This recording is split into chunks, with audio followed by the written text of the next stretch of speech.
My sister died when we were kids. She was only 8. I built little Lara's Lots of Plenty because I thought maybe if I could make a world just for her, a little piece of her would stay alive through it. I've gotten older since then, gotten better at building worlds, but have gotten worse at letting go. When Astra got sick, I told myself I wouldn't make the same mistake. I thought I could save her. And when my wife passed, I told myself I could save her, too. I filled this code with ghosts. Every test, every fix, a eulogy. The Hydra heads, the Children of Light. They were all people I tried to keep from fading. But I am the only one left. All that's left of them are the echoes. I thought this would be salvation, but it's just penance. I can't keep losing people, Becky. Not again. Not you.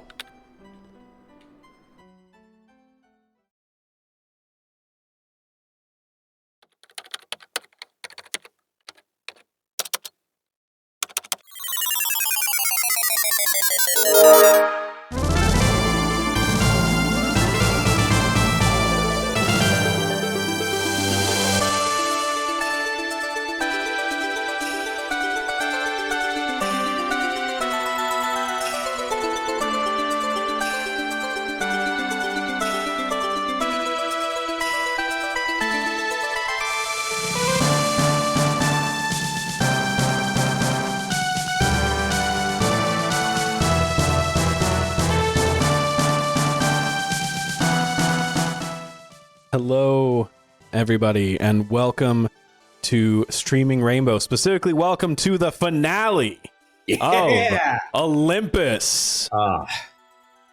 Joining me today are 3 lovely humans, Tower, Sera, and Danny, playing 3 humans doing their best. Diana, Becky, and Eddie, playing 3 incredibly overpowered and overtuned characters, Hollow Point Phoebe, Becky Beats, and Tank Lee's Reborn. We start in flight, flying towards the mountain from the island of Minos. You fly, making sure not to fly too low to get hit by that sea spray, not too high to get melted by the sun as you make your way towards the mountain. EA has a head start with their guild teleport. They're able to start their ascent from Crete, much closer than Labyrinthos, way on the outskirts of Olympus. You're making as much time up as you can, sailing through the wind to the mountain. You hear a commotion before you see it. You see soaring, or as you're soaring, a battlefield. PvP is on everywhere in Olympus right now. Your video with Anita has drummed up so much support that there's a new guild that has been formed called the Hydras First. And right now, they're coordinating a community-wide defense of the peak. As you soar, you see Eidolon's Ascendant and Phantom First clashing, the Hydra First guild keeping them at bay, having kited in several NPCs or coaxed them in. As you're flying, you see the looming figure of Kore stomping these Eidolon's Ascendant blue beams of light and laser shooting out from her petals. You see Mama Foss with a katana cutting through these Eidolon Descendant armor like butter. You see the three fates. You see Athena. You see everyone is here. This is it. All of Olympus clashing in the middle of the mountain. You soar above it and you hear cheers, people screaming your names as you pass by. You see replicated below you people at a much lower level and skill level replicating your build. You see weird snake people that were the most unpopular race previously, now there, all of them naked. You see default avatars for mages. You see rot nymphs. You are the stars. You've become the main characters in an MMORPG. But every main character needs a main villain. And as you soar over the crowd, you hear shouted below you, "Bronze prison!"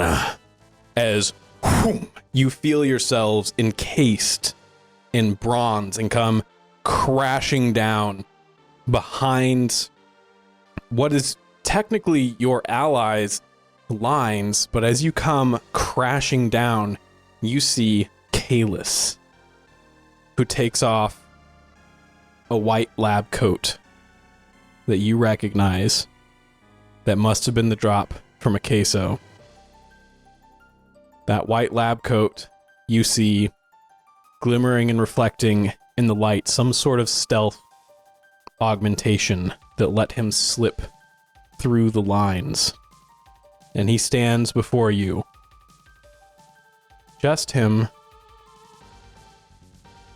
His sword and shield held aloft as you feel the bronze prison around you shatter. Wings gone. Your community at your back, keeping Eidolon's Ascendant at bay. You don't know how long they can keep Eidolon's Ascendant at bay, but you hear Emma's voice barking orders just behind you, doing her best to give you all as much time as she can to kick Kalis's ass and make your way to the peak. Please roll initiative. All right. All right. That is going to be a 35. My question is there anything... Yeah. Quick assessment. 5 mind points. What's Kalis' affinity towards dark damage? He is resistant to dark damage. Not in my crosshairs. He's not continued any. Thank you. All right. So are there any environmental effects or considerations around us that it might behoove me to pay attention to? Right. So right now you are in basically the 75% layer of the mountain.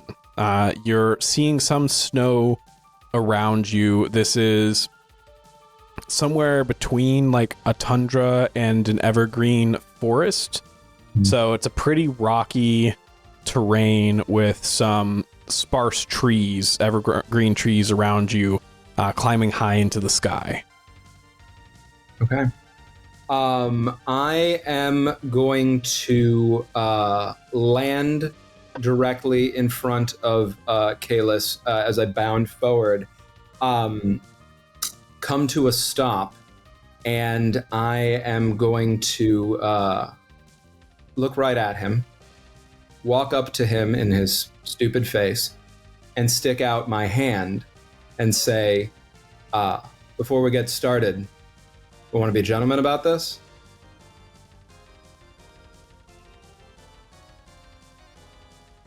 He looks down at your hand and looks up at you.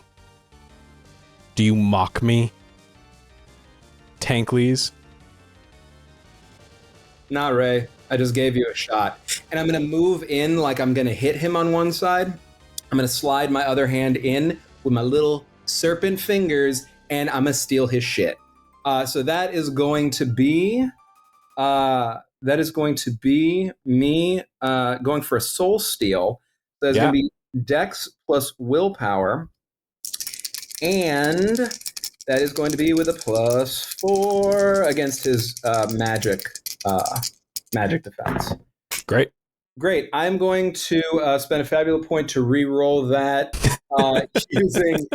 using creativity because I'm coming at it in such a sneaky way. I need more than that. This is the finale. Beautiful. So what I'm going to do, I'll give it to you. I'll give it to you in a mind palace sort of way. So I am hooking over here, looking like I'm barely going to whiff. I'm having to actually be very, very accurate about not hitting because I do not want that to be what is going on in the turn order right now.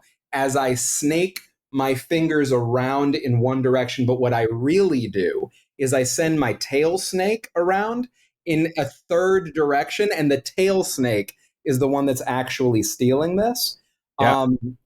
And that is going to be, I'm also going to use my lucky 7 on this. I rolled an 8 and a 5. I'm going to replace the 5 with a 7. That brings me to 15 plus 4. That is 19.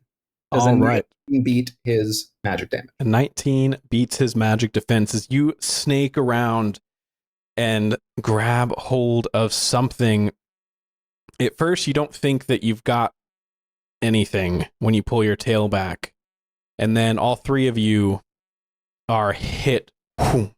Your vision is overlaid now that you're in a combat encounter. It doesn't fully take over for this cutscene, but you see the massive windows of a ship. Now, spaceships have big windows, but these are even larger, incredibly large. You probably 100 feet in height, even wider. And the camera turns, and you see a bronze figure in the pilot's chair. Massive, probably 30, 40 feet tall. Akezo, standing next to him, goes up to just past his ankle. And as he sits there in the pilot's chair, you see him with some sort of glowing star map in front of him, going through. Ace, I do not believe that any sort of reroute will bring us to a viable planet. We simply do not have enough fuel.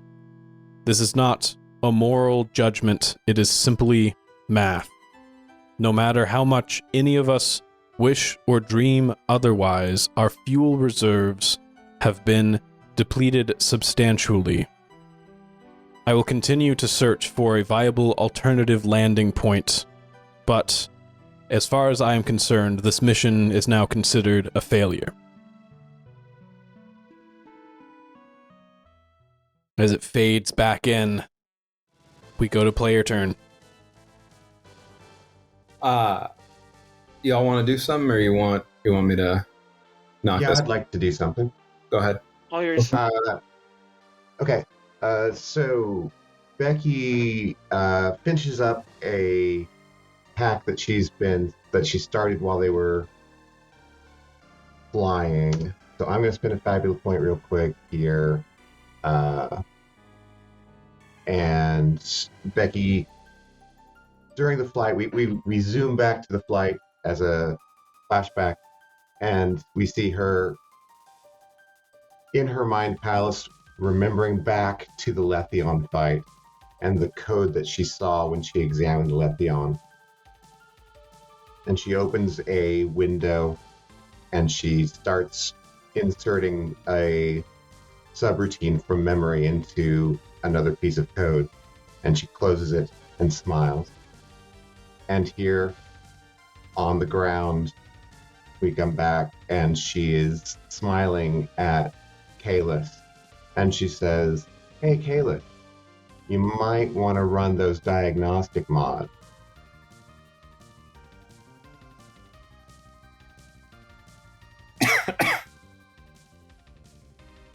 And says, "Hey, Diana, show the man your gun." And I point it right forehead center. And as he looks, he will see through his diagnostics a speck of code that may be familiar from him when he realized that Letheon could kill him. Like, kill. And Becky says, "The stakes are high for us. Now they're high for you, too." And she casts mercy on Hollow Point Phoebe, since I just put a target on her head. I can kill him now. Of course. You immediately break the game because you can't win in a fair fight, can you, Becky? And he is going to turn to Hollow Point Phoebe and raise his hand up as a white light emits. Ta-ta. Do that. Won't do that at all, please. Please. Are you sure you want to do that?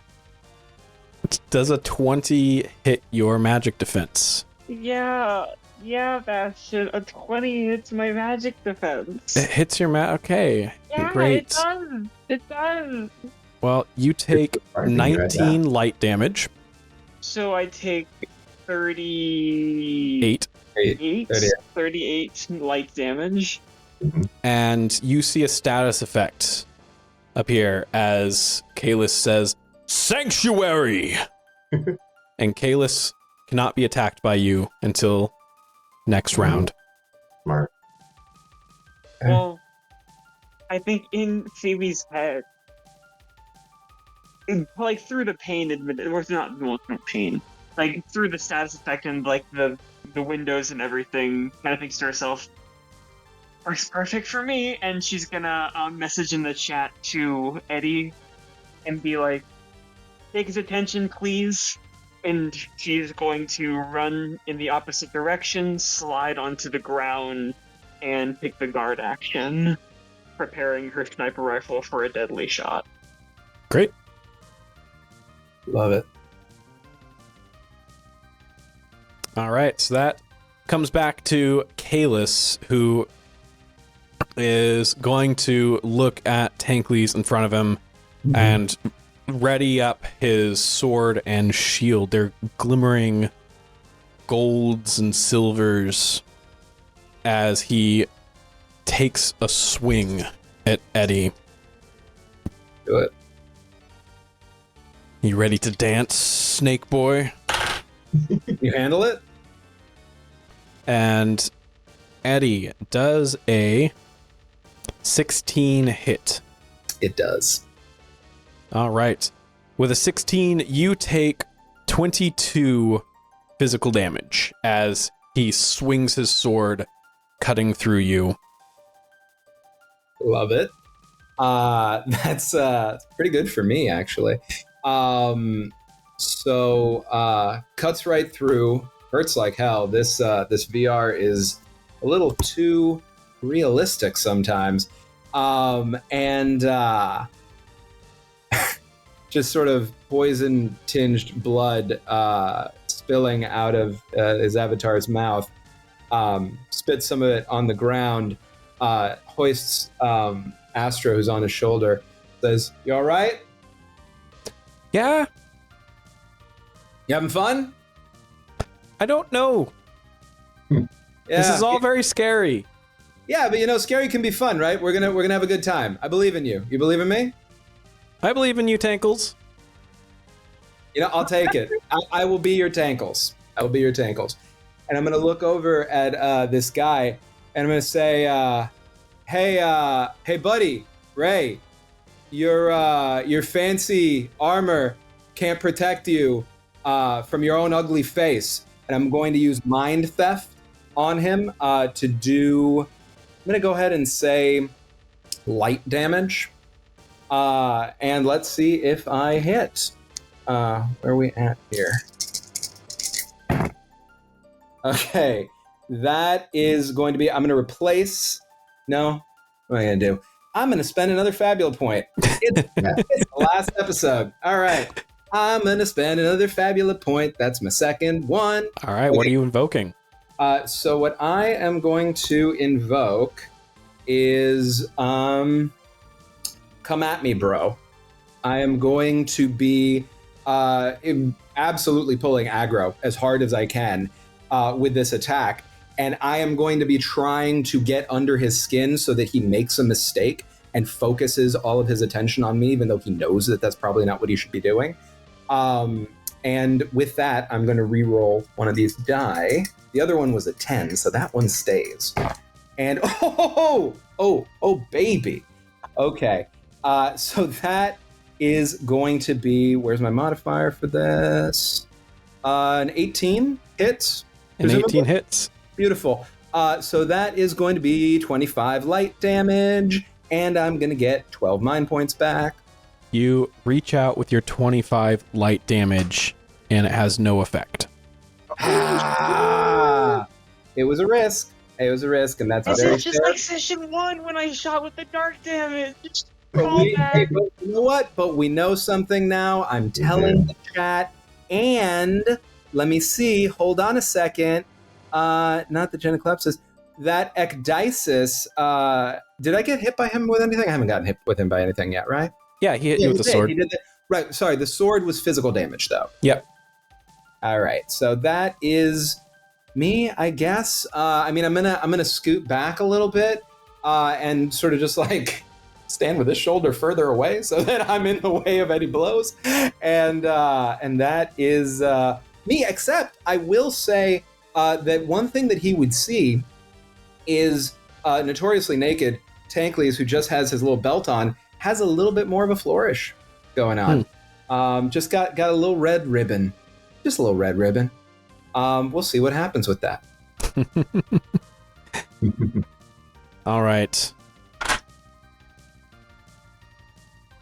Top of the round? Top of the round. Who wants it? Well, it's Kaelus's turn. Yeah. I wish it wasn't. How about it's not? Babe. Fabula point, I take his turn away. All right. Kaelus takes his sword and shield and brings them together, and a blinding white light emits from them. And he's going to spend an Ultima point to re-roll that, and you see it sort of sputter out, and you hear him laugh behind his helm as he says, "Shatter." That didn't sound like a laugh. You're not happy at all. And with that, who gets hit with a 13 magic defense? I think everyone. Yeah. With a 13, you hear him say shatter, and graphics of white light move out from him, and like ground shattering, just as you all take 30 light damage. Okay. Mercy! Yep, good old Mercy. Yeah. So what does that bump me up to? 1. Crisis? One, you're just at one. Oh, just one? Oh. Yeah. I'll drink a potion next round. And you hear him. That's light damage? Yep. Great. I'm going to take 10 more hit points off, and I now have resistance to light Great. damage. Heck yeah. As you hear him once more behind the helm. You see that, chat? That's how a champion fights. Yeah, champions totally talk to chat.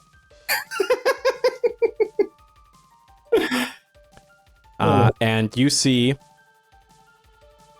him become a little bit bolder as we add our hype clock. Ooh, a hype clock. Like Yep. that. Hype Our claw. hype clock is starting at 5 out of 10 Okay. with his shatter. That's going to bump it up to a 7 out of 10. Now, the way the hype clock works, the higher it is, the more of a plus that he gets to his damage and accuracy. Okay. The lower it is, the more of a minus that he gets. Now, the way you shift the hype clock is by being more exciting to watch than he is. Mm. Love that. And this means all sorts of things. We'll see what y'all do. Player's turn. Well, I should mention, by the way, in terms of a little bit of hype for anybody who's watching, taking the hits, I'm just about hulking out, but it's worth noting also that every single attack he's done has done 3 damage less than he thinks it does. And I'm showing it a little bit, right? I'm just sort of like giving those little neck cracks, which is complicated when you're a bunch of snakes, right? Yeah, very complicated. And, just what's cracking, you know? A lot of crap. Yeah. And I don't know, is anybody really excited to go? Like maybe, I don't know, Tower who can outright kill him? I Awesome. can't think. The main thing is I can't think of any exciting way to drink a potion. I can't think of any hype, cool, Twitch chat, poggers moment way to just to pop 3 inventory points and just chug a remedy. Then in that case, let me go first and do a heal, and then you'll be all good, and You then sure? you can do your... Yeah, it'll set you up for that. Yeah, I could heal Well, both of you. as long as you got the points for it. Yeah, in that case, go for it. Okay, sweet. Our darling Becky. Our Lord and All Savior right, Becky. Yes. So yeah, Becky is lifting her book, quick heal, a little smile, very pixelated. Bex, you're the best. Okay, That's 50. and that is all for my turn. You, all of you start getting DMs from various people, some Phantoms first, some Hydra first, giving you kind of a live read on what the vibe on the stream is. And Becky, you get a DM, says, "What is that boring animation? Is that just stock? I didn't even know they could get that default."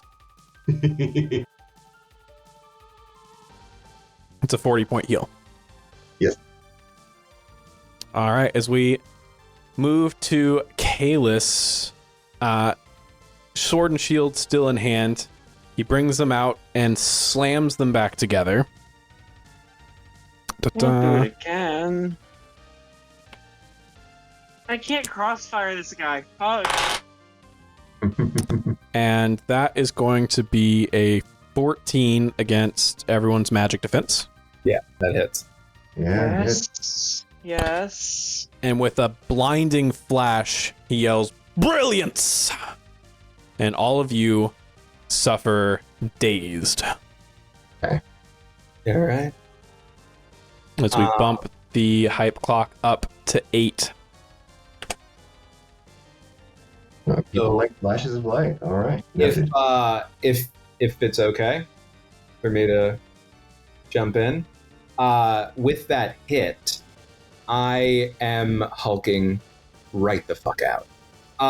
My 0 power clock is full, and I you just see rippling snakes all around my body, writhing and contorting and becoming more steely cable, fat and full and angry with who knows what yet, and just looming over Kalis's body, not yet crackling with any particular energy. I smile and I say, "Thank you, Ray. That's exactly what I needed." Chainstorm Awakening! And I get huge as fuck. Huger than you've ever seen me, really. With my new little sash right around my neck. Just as like a little flirty thing going on, a little pop of red around the neck, just to make it clear, of all of the snakes, right? Sort of like winding around. Just what it took to grind it after Emma put me onto it and helped me understand that this was going to be the only thing that I could actually wear that could help me out, given that I can't use any armor. That was some of my most favorite time in Olympus, right? Being able to go after that. So I'm thinking of that. I'm thinking of her, thinking of the time that she's buying us. And you see pulsing beads of poison dripping out of every orifice. You see more open with rows of serrated teeth, hungry for more. And you see my chest burster come right the fuck out and say, "Surprise, motherfucker." And I am going to deck this dude in the face. Do it. I will say, even with dazed, my insight actually goes back up to a D8 because, hey, everybody, this little sash bumps up all my stats. And because I am rolling right now in this state, I am rolling a D12 and a D12. Oh, dang. And I have a +3 to my accuracy. And I'm going to re-roll that. I'm spending another Fabula point. You talk such a big game, though. You know what? I'm not going to so re-roll dramatic. it. Wait a minute. I'm not going to re-roll it. no. I rolled tell me if I'm right about this. If not, I'll go with the first plan. I rolled a 5 and a 1. My lucky number is currently 5. Oh. So I would like to replace that one with a 5 and crit. Isn't it a 6 or up? Yeah, that It's absolutely zero works. to get an opportunity. No, it doesn't. Oh. Ah. It's below a 6 for Oh. for that's opportunities or crits. Oh. That is a real shame. So I am going to re-roll, as I said, and I am going to be calling upon my origin in Labyrinthos Eleutherian as a Hydra human chimera. Specifically here, I'm thinking about the Hydra human chimera part of the origin, meaning the origin that happened after I died and I came back. And I'm thinking about the stakes that are facing not just me, but the whole team right now. I'm thinking about the stakes facing Astra. I'm thinking about how this impacts Emma. I'm thinking about how much of a dick this guy is, how he took out a queso. And I am thinking about everybody who's dead, everybody who could be dead by the end of this. And I'm thinking, I gotta land this fucking hit, right?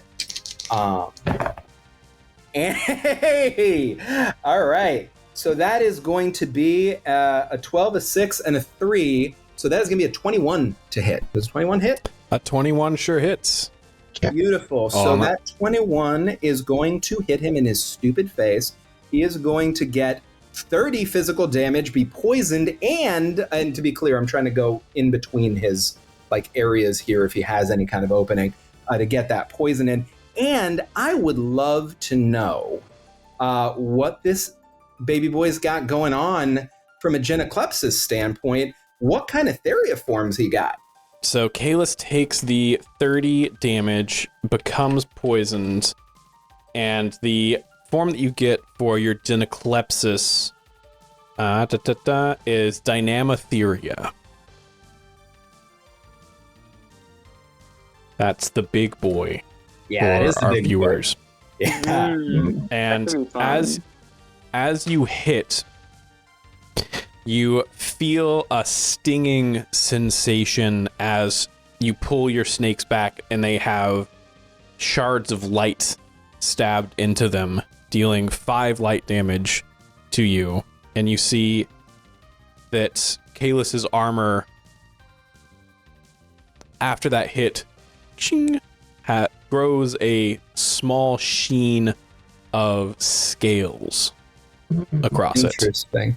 I will say it's going to be 2 damage. It because sure I'm is. down by 3. But yeah, that is interesting. I am going to communicate back to the squad. Hey, I think that he's able to absorb what we hit him with and find a way to maybe make use of that. So we might want to try to round robin damage types. Already on it. All right. What? Oh, and I will ask, by the way, with that performance, has anything happened to the hype clock? Yes, that will drop the hype clock down to 6 out of 10. Yeah. Yeah, good Definitely work. hugging for the camera, moving around as much as I can. This is Eddie's fun zone. All right. Heck yeah. All right, moving to Kalis. Kalis is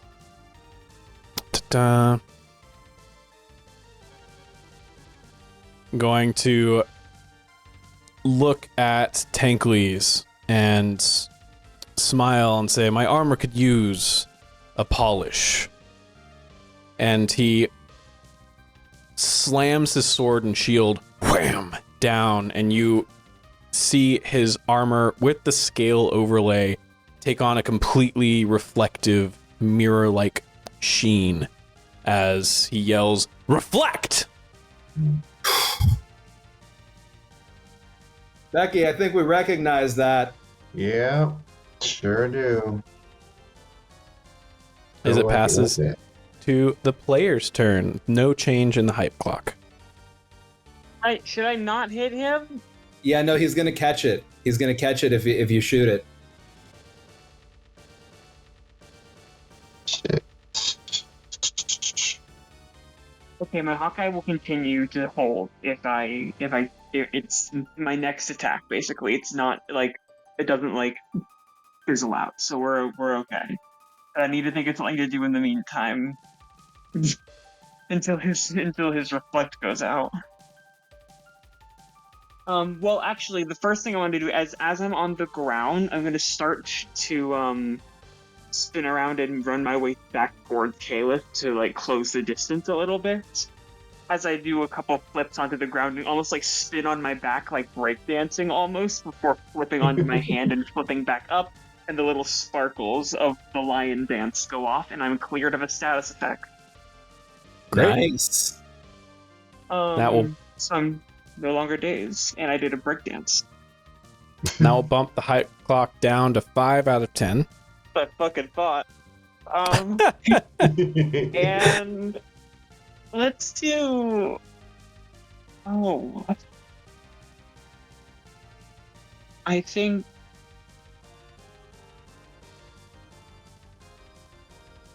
Bad news. If it's the mirror spell, it Yeah. doesn't end until he gets hit. Oh, is the mirror spell? Does the mirror spell reflect magic or all attacks?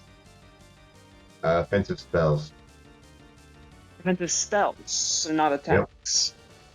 If it's the mirror spell. I imagine this Ooh. happening in game with Becky, like has a guide pulled up over here. On Yeah, absolutely does.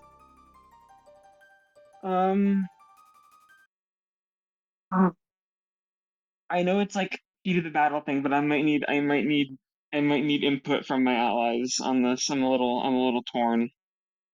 You can, if you would like, spend a Fabula point to talk to Princess, who is very familiar with his build, to ask any questions that you might have. I think That's a that's pretty good suggestion. yeah. That's a I think very I might have to do that. Blessed, wonderful GM, and spend a Fabula point to call up the prince. Is she in our party, or is it just kind of shouting to her? It's gonna be just kind of shouting to her. The front has gotten a little bit closer to y'all, but you also have like DMs and stuff. So Well, I think I'll DM her in that case and go, Princess, what does his reflect do? I don't want to hit him with physical if it's just gonna bounce. yeah, reflect is pretty gnarly. It's he's still gonna take half damage, and the other half will be reflected back at you. This will be any form of damage, How but long does it it last? doesn't last forever. It lasts one round. Oh, sweet. I can wait that out. Thanks. And Okay, you does can that get take one my more turn? question with Oh. your Fabula.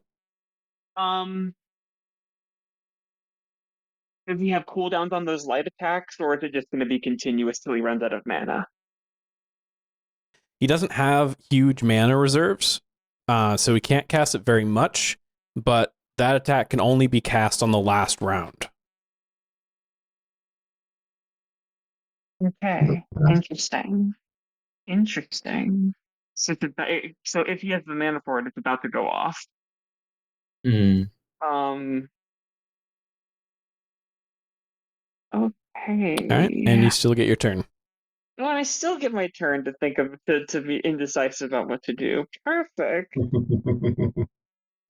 I would like to start a ritualism clock. Okay. How much is it? Is it mana? Is the mana cost dependent on the ritual, or is it a flat cost? I forget because we haven't done a lot with them. We sure haven't. Yeah. I'm looking at it right now. I Yeah. apologize for not looking at it while you were gone. You had so much time. We were so It's so excited much getting time. so hyped. We were so excited getting so hyped. We're getting hyped for the chats. I actually have the ritual clock stuff up, if that's helpful. Oh. 'Cause I looked at it before. This ritual's during conflicts. Yeah. Yes. So you use the objective action toward accomplishing a goal.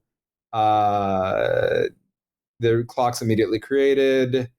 Progressing it, you could use the objective action, or I imagine anything else that GM's okay with. Depending on the clock. Yeah, it doesn't say anything about making MP. Like I don't know. Is there one specifically for the? Treating illness. The MP is based on the potency of the effect that you're trying to cast.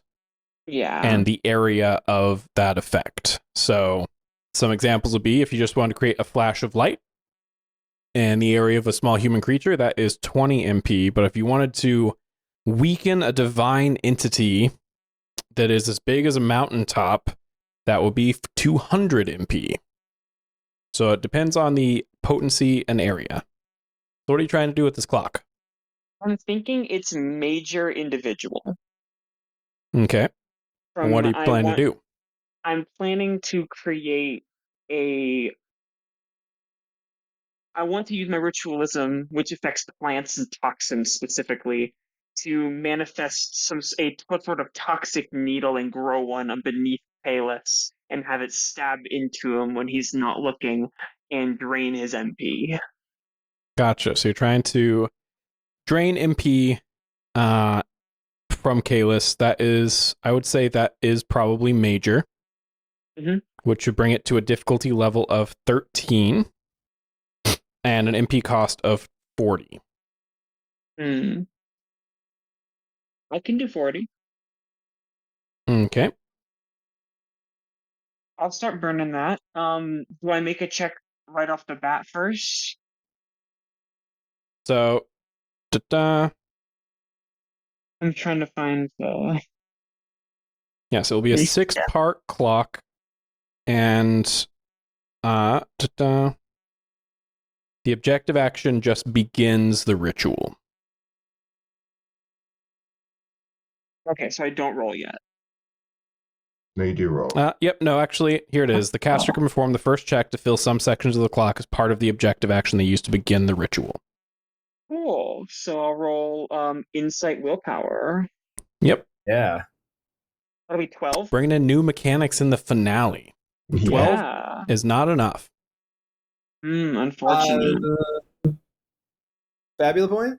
Do you want to? Fabula point. Fabula point.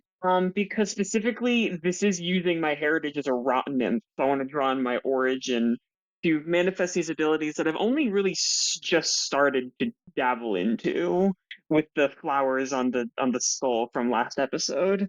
But I'm especially seeing Korai on the battlefield. I think she feels more than inspired to fuck it. Why not? Let's try and Heck let's yeah. see if let's reroll one of those. That will be a 16. All right. A 16 is enough to fill a section of the clock. So you start with 1 out of 6 filled. All right. Seeing Corey like looming over the battlefield and seeing inspired by seeing her atypical choice propagated among the player base. Um, as she starts to run up, she's gonna grind to a halt and plant her hand deep into the ground as roots start to coil and turn, and you can see like mounds of earth shifting as it digs under the ground, planting something deep within as Phoebe channels even more MP into it, releasing her hand as the roots break off and almost dig underneath of their own accord as they begin to grow. The base DC is 13. Mhm. Getting a 13 or above fills one section. Getting a 16 or above fills an additional section. And 19 or above fills a third section. So what did you roll? 16. So that fills it to 2 out of 6. As you reach in and do all of that, we shift over to Kalis's turn. He sneers. You think you can do something like that? You think you have enough time for something like that? And is going to dash over and swing his sword down on Phoebe. Mm-hmm. Okay. I think he should have range attacks. Mm-hmm. I love when enemies have range attacks. I took this heroic tool and I'm not even going to be able to use it. And that is a 13 to hit. That does not hit. As she spins around with the sniper rifle, and the energy shield pops up, trapping his sword as it's maybe like inches away from her face, and then buffets him away. All right, he's going to burn an Ultima point Yeah. to re-roll one of those to be a 20 to hit. That'll do it. Uh, So he As swings you- back around.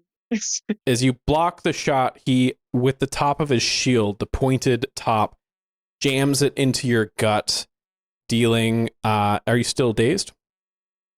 I'm not. You're not dazed. Dealing 25 physical damage. All right, I'm a And he- little low again. Leans into your ear. Says, I'm not going to give you enough time for your petty little hacks or your rituals, rot nymph. As he shoves you away and steps back. God, you're Hang so slimy. I'm gonna bump the hype clock up 2. Like he knows your name, Diana. You know, not a rot nymph. That's it. As I think that brings us back to the top of the round. Why does he feel the need to be fantasy racist when he doesn't need to be? It's an MMO. Wish fulfillment. I mean, he's maybe Wish fulfillment. that's what I'm saying. Maybe Ray's not such a nice guy. I don't know. Becky, what you got? I'm gonna smack this guy. I'm gonna go run after him. But if you got something first, I will say at the beginning of the round, you see the scale-like projection on his armor fade away, Love that. love that. as well as the mirror-like sheen. Mm-hmm. Lovely. All right. So spinning a Fabula point. Becky goes in quick and changes one little factor in her avatar. Hold on, I'm changing my point here. She changes one little factor in her avatar, and that is the size. She changes it to the size of Palos. So now there is this default and avatar of a old woman with a big, really big book. Becky Maximus. Becky gonna. Okay, I was gonna say Becky gonna beats your ass. And she takes out the now massive mirror Mhm. and points it down at Kalis like a child pointing down a magnifying glass to burn ants on the playground. And it shoots out I believe it was a mind steal attack that you hit me with that. It was. Yep. A 20 damage mind steal. That with your Fabula point spend, I'll say doubles it to 40. Unfortunately, it was light, but Shame. But if you give me some flavor, give me some sauce on that, and we might be able to shift the attribute. Oh yeah. I mean, Becky Maximus is not a light sort of person. Becky Maximus is casting a wide shadow over the side of the mountain we're on, and the darkness from her shadow is magnified by the reflection instead of reflected by it and focused. As you unleash the mirror, the mind theft shoots out of it, hitting Kalis for 40 damage and returning 20 MP to Becky. Thank you. I'll take that. All right. And you take 5 light damage as you see shooting from Kalis's armor, those white crystalline shapes that impale themselves into your avatar, which is comically small, but the game math still says 5 damage. That's fair. That's fair. How about that hype clock? How's that? What? How about that hype clock? How about that hype clock? Absolutely. So that's going to drop the hype clock down to a 3 out of 10. Love that. As you tower over from this height, being able to see the basically circumference made around you by the Hydra First, holding the Eidolons at bay. We move back to Kalis, and Kalis is going to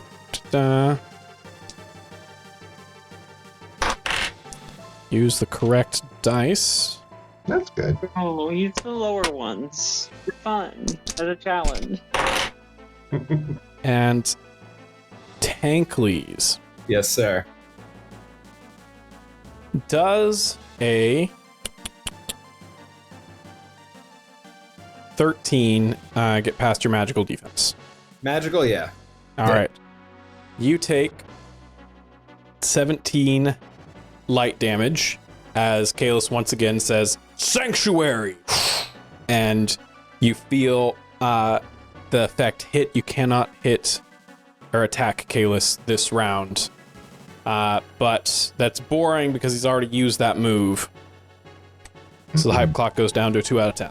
So question, 17 is already adjusted with my 3, right? Because it would have been 20. I am not doing any adjustments. I'm giving you the raw damage. Copy. So I actually only take 14 damage. And then you have resistance to light, which drops that to 7. Oh yeah. Thank you. You are the kindest GM in the land. Thank you.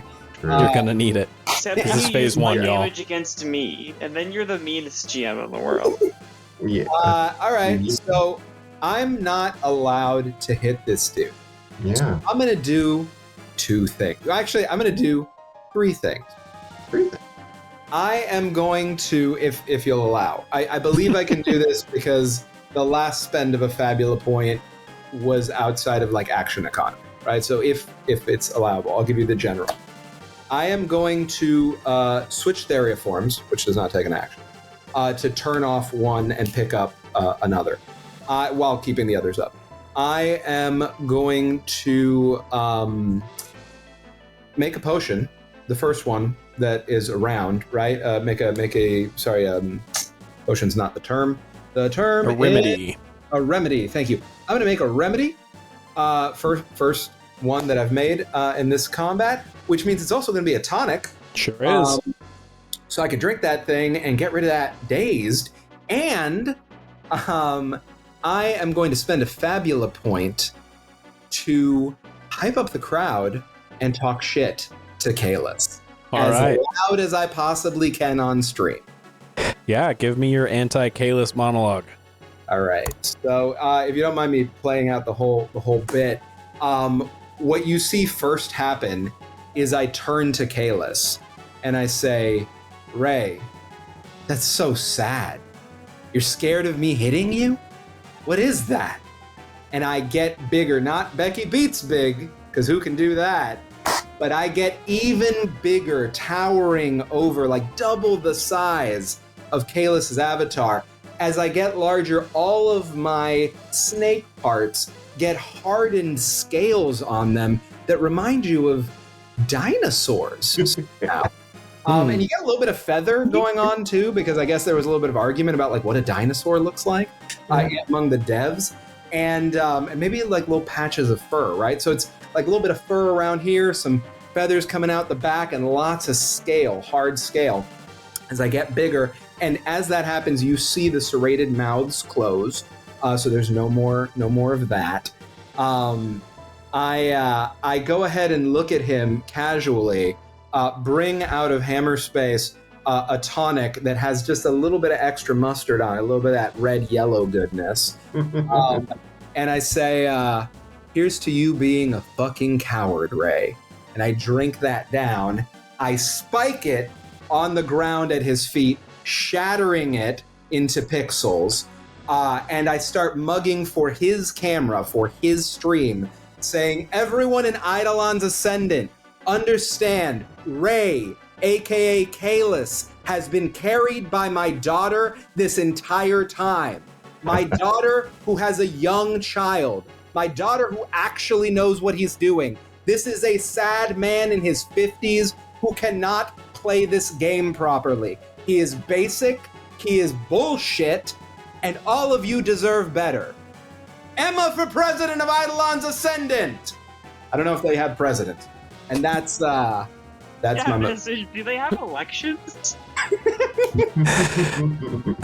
All right, that's going to bring the hype talk down to a full 0 out of 10. The stream is fully in y'all's favor as Kalis looks around, lost for a moment, then steals his resolve and grins as well. At least my job lets me be with my kid.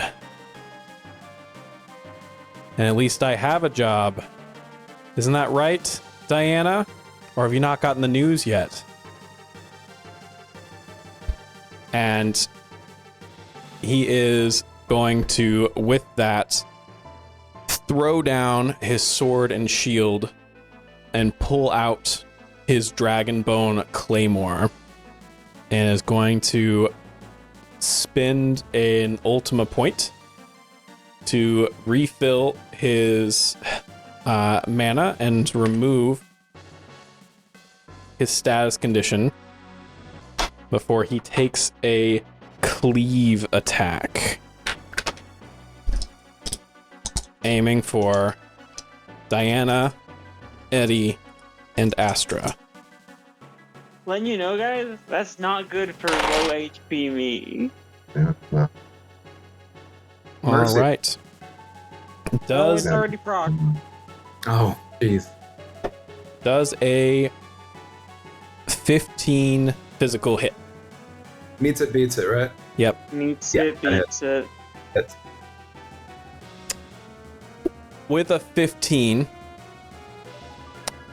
he slams that cleave through all three of you, dealing 20 damage each. Physical. Now, It's okay, Astra. It's okay. You're gonna be fine. This guy's a coward. Would you like to surrender or sacrifice, Phoebe? If you surrender, I can bring you back. And you get 2 more Fabula points. I can surrender. As long as Becky can.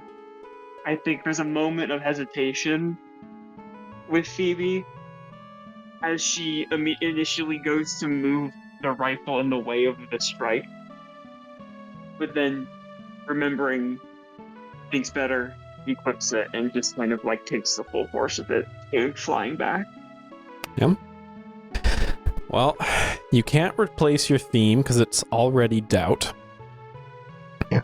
Mm-hmm. You cannot be separated from the group. So I'm going to say you either despair, you lose the faith of chat, and you can no longer shift the hype clock down this combat, or loss. Do I get any clarification with loss? Nope. Oh boy. Monty Hall. Yeah. We've got the clock down to 0 right now. I think I can't move the clock anymore. All right. It scared As me you so much. go down, you see your DMs are full of links to a Game Sonar article. Hmm. And being down, you have enough time to check it. And you see it is a short article about the recently notorious Diana no longer working for Game Sonar.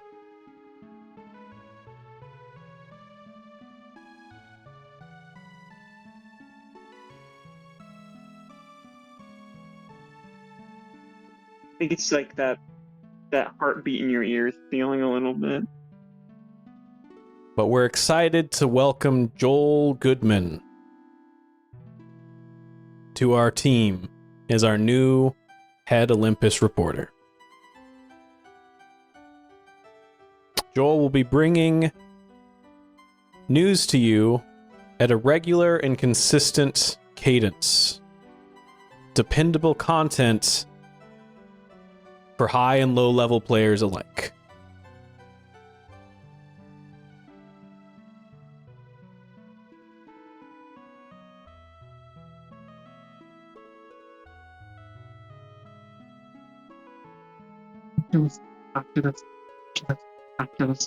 He's just gonna close her GDMs, take a deep breath, as the sounds of the battle are kind of like muted in this half-dead state that she's in.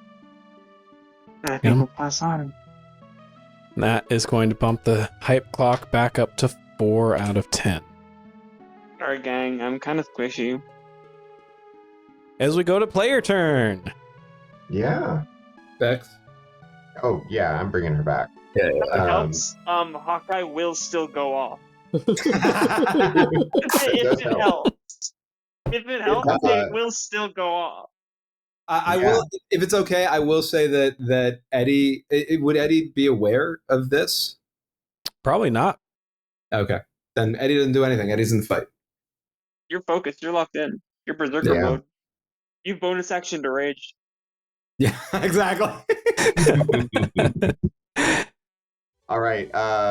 Becky Maximus leans down with a massive hand and picks up Hollow Point Phoebe from where she collapsed.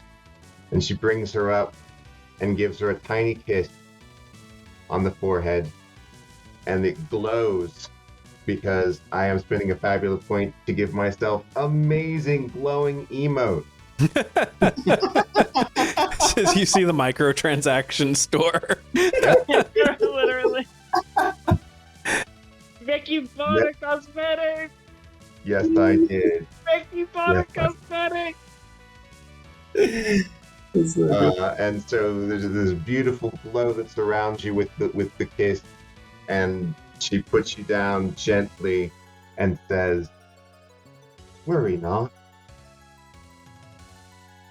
She didn't actually say that. That was like the That's part of the recorded emote. voice from the emote. Worry not. And I It's like a Yeah. celebrity voice actor. cast Hope for 40 MP. Oh, you are quite literally a lifesaver. Sorry, I'm so squishy. Part of the build. That is my That whole takes you back to thing. crisis level. 28 out of 56. Love that. So one good attack will probably still down me. I mean, If I go medium. down, if I eventually Bastion will say you can no longer surrender. You gotta figure Chaos is gonna hit me at some point. Gotta. And this is that point as you bring that Becky resurrection Maxis has, in. like a pitch shifted voice, like really deep voice. And I will say you drop the hype clock back down to 2 out of 10 as Kalis sort of grimaces. And I didn't know you got that at such a low level. But no matter. It won't be enough. And he's going to swing his cleaver at you, a large enough target that he cannot cleave with it.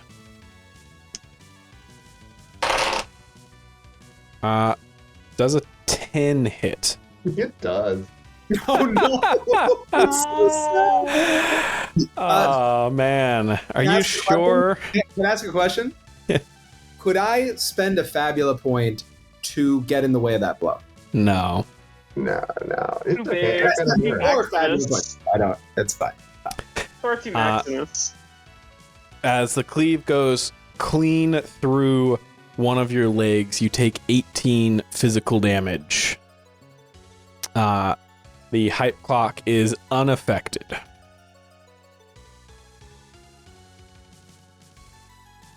Maybe I'll take my shot. Yeah. Yeah, Please. I do think it's back to your turn. I have an advantage point that I don't think I'm. If he gets me, it's either with a magic attack or a range attack, and I can deal with one of those two when I'm up on Becky's hand.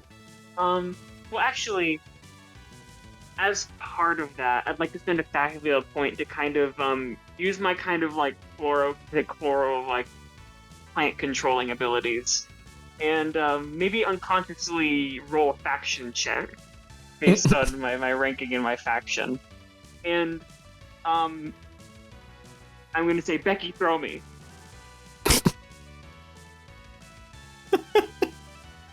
Where to?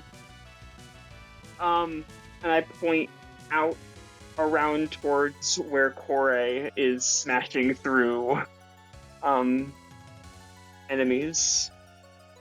Okay. Not too far. You're big. You gotta throw an arm. Seems weird, but I trust you. I get yoink.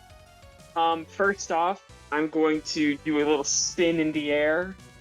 But as you pass a threshold mid-spin, you feel yourself encased once again in bronze, still hurtling towards Kore. Can I do anything? Any actions You now, can or am I speak. frozen? But Kore does catch you and cradles you as her other arm sweeps away members of Phantom's First. Tell me, Blossom, what is it you need? Figure out how that you can't happen again. Can you undo this? Help! I can't do the roleplay voice right now. I'm sorry. I'm sorry, girl. Unfortunately, this is technology beyond my understanding. We, of the rot, are not familiar with these strange metals and whatnot. Do I know what caused that? Because I, above board, am not super sure. It's absolutely the same effect that killed your wings. You suspect that there's some radius around Kalis that you cannot leave without this happening. Well, can you throw me back? Of course, my child. Thank you, Mom. And she's going to lean in just like Becky and give you a kiss on the forehead. And Appreciate it, Mom. return 40 hit points as she throws you back into the battle. Okay, cool. Thanks, Mom. Sorry for wasting a turn. Phoebe gets all the kisses. I assume that was my whole Yep. turn. You still have an action. Oh, cool. As you get perfect, closer, you actually. do feel the casing shatter off of you. That's a weird gimmick you got, Kalis. I picked up a couple too. So as I feel the bronze flake off of my body, we quickly flash back to as we're going through the each location, each keyword, and we get to a case of laboratory. And I have my final moment where I touch the skull, leaving a couple flowers on it, and I turn to leave the room. But just before I get a second feeling, and I look back and I see that underneath the skull is a little dusty briefcase, it seems. And seeing that the others are still collecting outside, I take that moment and move the skull over and open it up. And inside of it, there's a small handle that seems to have some sort of open circuitry on the top end. And along the side, it just says Humanus Engine. Gives it a little look over, investigates it on the way, but hasn't had a chance to test it out yet.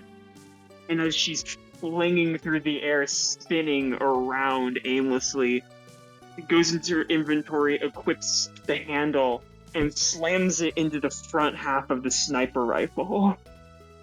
As she's spinning, clamps patch onto the side of the weapon and extend backwards, lighting it up with even more bright electricity and golden trim as it makes the weapon heavier and stronger as the barrel extends, and a large tripod extends underneath to accommodate the new weight, and the stock bumps backwards, sparking with energy as Phoebe charges it with dark energy and fires off the new railgun setting of Ace's blaster.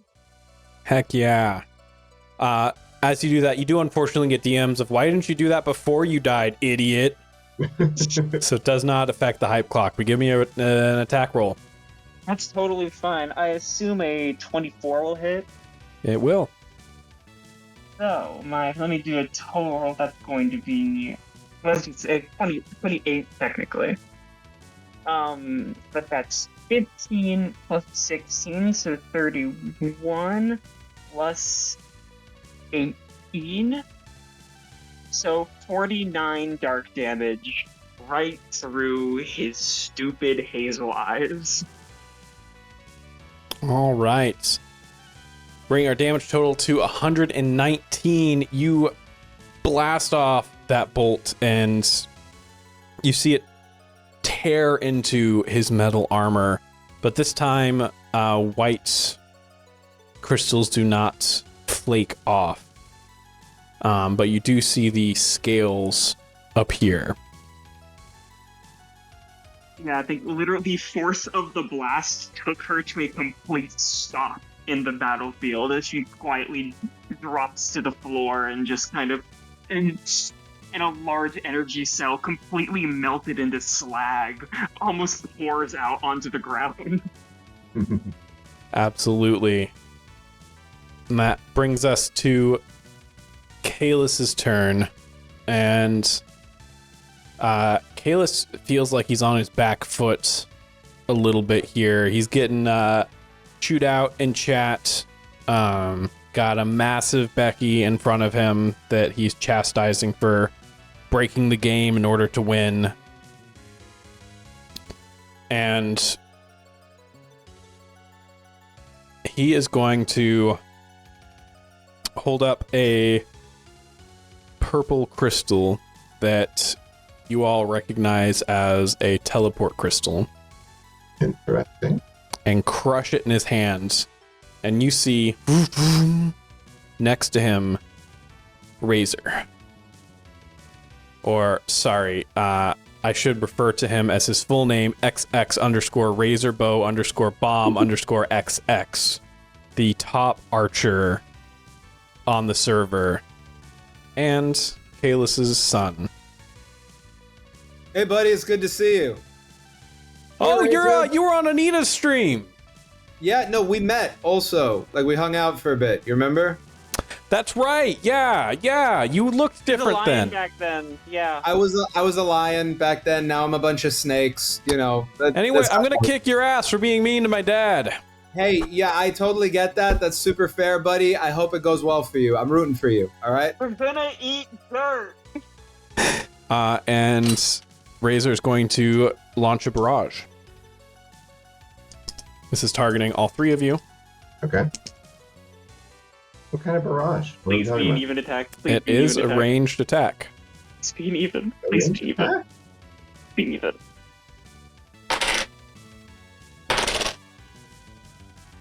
That is a 16 to hit. Yeah, no, crossfired. That's 16 MP, but that is a even roll, I believe. Yep. So, what kind of projectiles does he use? It's arrows, right? Are they energy arrows, or? They are the sort of energy arrows. They do physical damage, but the look of them, he strings one arrow and it fans out into three as he launches them up in the air, and they launch up, and then rather than arcing gracefully down, they pivot almost like heat-seeking missiles and just wham, drive towards the three of y'all. With the new setting with 16 MP, almost like the Doom BFG, an energy bolt fires out and ricochets from each arrow to each arrow until the last one is disintegrated. And with my new heroic skill, Bullet Break, a bolt of darkness flies back at Razor. All right. Is it How much damage does 20 that hit? do? 20 hit. 20 hits. That'll be 16 dark damage. All right. You hit Razor for 16 dark damage. Wow, my mind's really getting blown here, Razor. You're not the only one with that trick. Your gun's also useless as long as I'm here, asshole. Did you just call Diana an asshole? What? I'm hurt. I'm That's a little sobbing. rude, man. I'm sobbing, kind of like on the skull side of the house. I'm sobbing. As we cut to top of a new round for our players. I'm real torn. I want to keep kicking Kalus's ass and actually like his son. I think it's totally normal that his kid wants to defend him. It's kind of sweet. But I also know we got to take out his kid in order to stop the stuff that's stopping Diana. Can I message Emma? Yeah. Hey, baby, I know that you're busy where you are. I don't want to distract you. You have a second? Yeah, I always got time for you, Dad. What's up? Thank you. Look, the dancing ribbon is gangbusters. I want to tell you thank you so much again for telling me about that. It's really helped me out. Listen, we're in a little bit of a pickle, and the Ray brought his kid right on over here. You think that there's any way you could hoof it over in the direction of where we are? I think I could, but then it would only be a matter of time before Eidolons break through the line.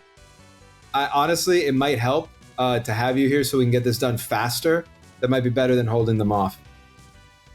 You got it. You want me to just get Junior out of there? Yeah, I mean, come in. Maybe you focus on him. We'll keep on going to Kalus. You got it, Dad. And you hear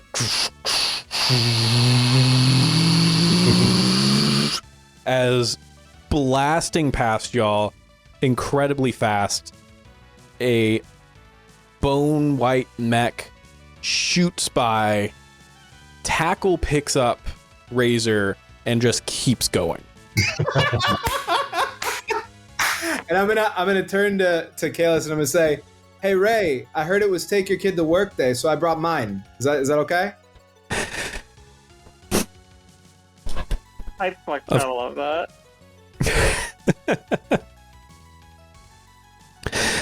At least mine still likes me. Oh, I mean, cool. mine just basically told me she loved me, so I'm dancing on clouds, man. I could lose this fight right now, and it's still a great day. Then lay down your fists. Come on, that wouldn't be any fun for either of us. Did I use my action on that? No. Great. I am gonna hit him in his stupid face.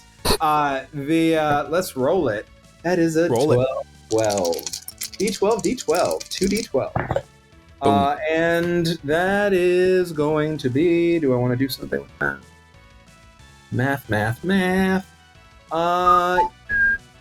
Yeah. I'm just gonna switch my 4 with my lucky. So my new lucky is 4. Okay. And I got myself a 17. Does a 17 hit? A 17 absolutely hits. Beautiful. So that is going to be 27 physical damage, and he is once again poisoned. All right. 27 physical damage. And he is once again poisoned. And the hype clock goes up. Oh, wait.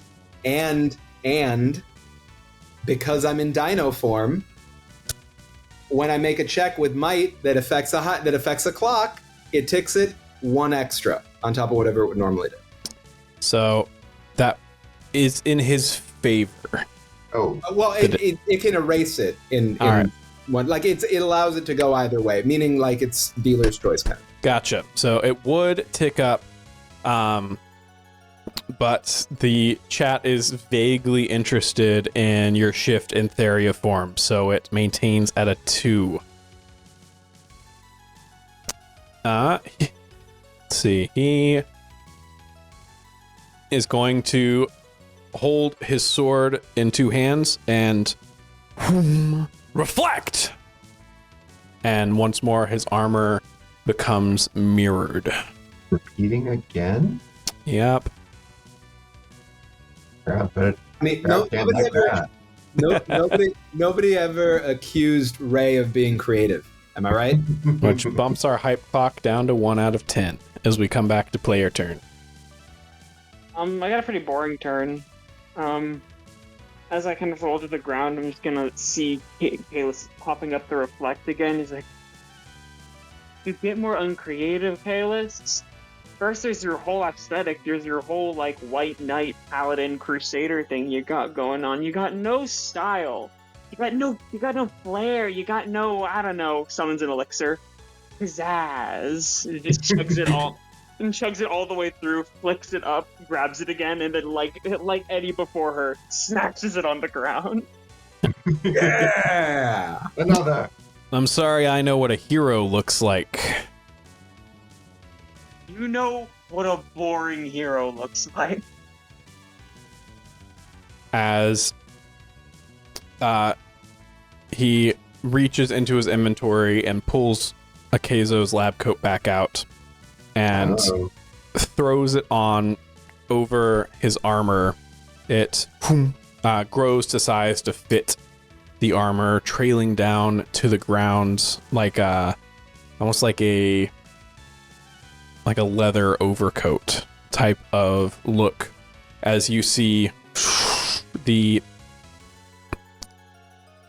material reflects strangely, making him partially see-through as he becomes harder to hit.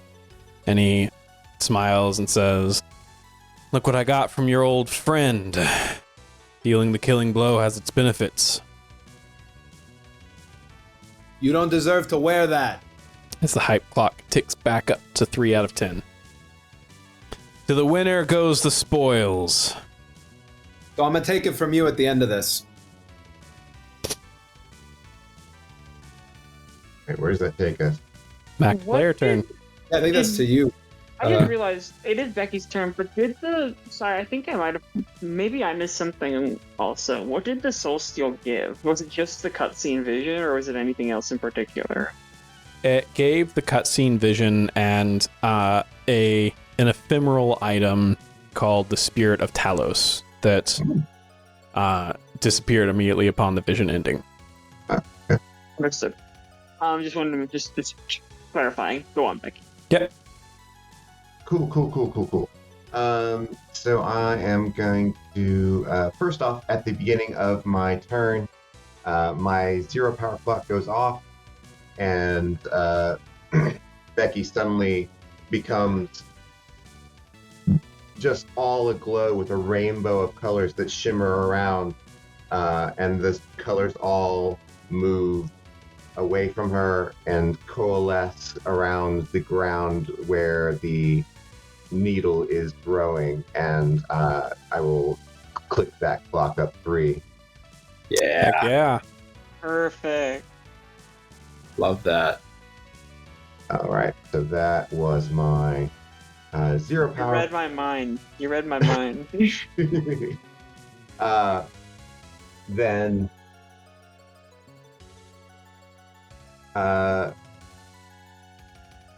Becky's pretty angry. She's kind of pissed right now about the lab coat, and she's muttering to herself, and you can just hear it a little bit, and it's like trying to get gains without getting the accompanying pain from it. No, you don't. And she's going to spend a Fabula point, going down to 8, and connect that coat, the wearing of that coat, to the memories and pain of Aketa. Mm. So while he's wearing it, he has to experience it. Cutscene, go! Absolutely. You see him sort of taken aback, and he stumbles back, but he grits and bears it. His accuracy has also been lowered. All right. And with my action, I'm going to go ahead and cast Torpor. Now, that looks like a waving of the giant book in the air as the book's pages open up, and with rainbow energy flying out of them. A rainbow coming out of a book, that's like some sort of reading rainbow. I don't know. No, that's copyrighted. It's streaming rainbow. Oh, right. Yeah. I mean, it's a streaming rainbow. It streams out of the book. Don't relegate its Torpin time to the chat, damn it. It's Torpid I time! didn't want to interrupt the flow. Torpin time. I'm so excited. It brings us back to the first episode. It's Torpin time. All right. And so she casts Torpor to give Kayla slow. Absolutely. He's now poisoned and slowed. Which is a -1 on each of his might, willpower, and dex die sizes. Love to see it. Now he's gonna pop an ultimate point. It's not gonna matter at all. I can't imagine that Ray's very insightful, so I think we're in pretty good. Yeah. Doesn't seem like his thing now. He relies on insightful people. He's insightful enough to know insightful people. Yeah. With his sword still held in his hand, he's going to slam it down into the ground. And that is a 16 to hit magic defense on everyone. Yeah. That will after hit. As he twists it, he screams, "Dragon Bone Dominance!" And Dragon Bone spikes shoot out of the ground, piercing all of you and Astra for 30 physical damage. I think that Becky's going to use the mirror at this point. Yeah. I will require a fate point for that. Do you mean a Fabula point? Yes, I will require a Fabula point for that. All right. No. Pick up character from Fate, and one of the other games you're playing, it loses a fate point if you want to do this. I'll fucking do it. Cross continuity. Cross-platform. I need you to take a refresh point from every player in your next Fate game if you want this. Absolutely, you absorb the Dragonbone dominance into the mirror just as the tip nearly pierced through Astra's forehead. And that brings us top of the round to the players. Who wants it? Becky, do you mind if I take this one? Oh, please do. Becky is I so will- enormous. I will say, as we're planning for this turn, that Astra has been hit for 50 out of 60 of her health. Yeah. Becky, maybe you want to. You want to do yours first, Becky? Can you mercy again? Do you have the MP for that, or are you out? Thank you. If I mercy, I won't have enough for another hope until I get more MP back. A heal might honestly be better. He's not dealing over 40 damage a hit. That's true. That's fair. He is to me if he does certain attacks. I will say That's again, fair. Bastion, for those watching at home, Bastion is the kindest DM. Actually This is the makes game I get hardest to be fights, kind. And then no, that's the thing. She makes the hardest fights, and then like soothes, gives us aloe during it, and is like, they're there. Yeah, it's, that's Great how it after- goes. You have to hit a couple Yeah. times to get the endorphins up, and then but you have to let them rise over time. Can't be all at You can't once. regenerate electrolytes until you exercise.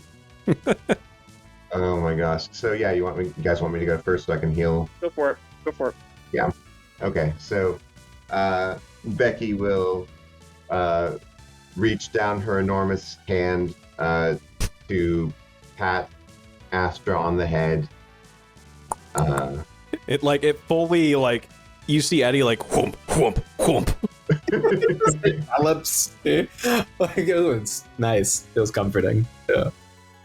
And I'm gonna go ahead and heal her and myself since I was headed down as well. Great. Anyone else?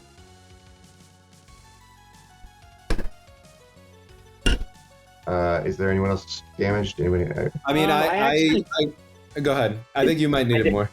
I did get a little down. 26 out of 56. Okay, we'll rack you up in there too. Sure. Okay. Love that. So she pats down and pats you on the head as well, and says, "Don't worry, it will be all right." We'll bump the hype clock up to down to a 2 out of 10. And down in y'all's favor.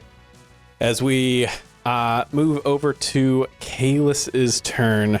Kalis is going to shake his head and say, well, if Razor can't help, then maybe an old friend. As he holds up another crystal and shatters it, and you see an avatar you recognize from the Letheon fight as Cyclonic. Cyclonic! We get on our team. Buddy! Can we convince him to join us? I was gonna say, I think that immediately Eddie tries to send him a party invite. This player's already in a party. Damn it. Gonna still message him and say, "Hey, buddy, you should jump over to our side. You can get Kalis' loot." Kalis' loot would be awful for my build. Are you stupid? I mean, for a second, I don't know if you can transfer it. I don't know. I haven't tried to do that here. You've got other I'm so excited to see you. And I love him. We're big Cyclonic fans. with a 20 to hit on Tankleys, Definitely hits. an orb of this sort of blue aqueous energy encircles you as you are locked down inside of it, starting a 3-part clock.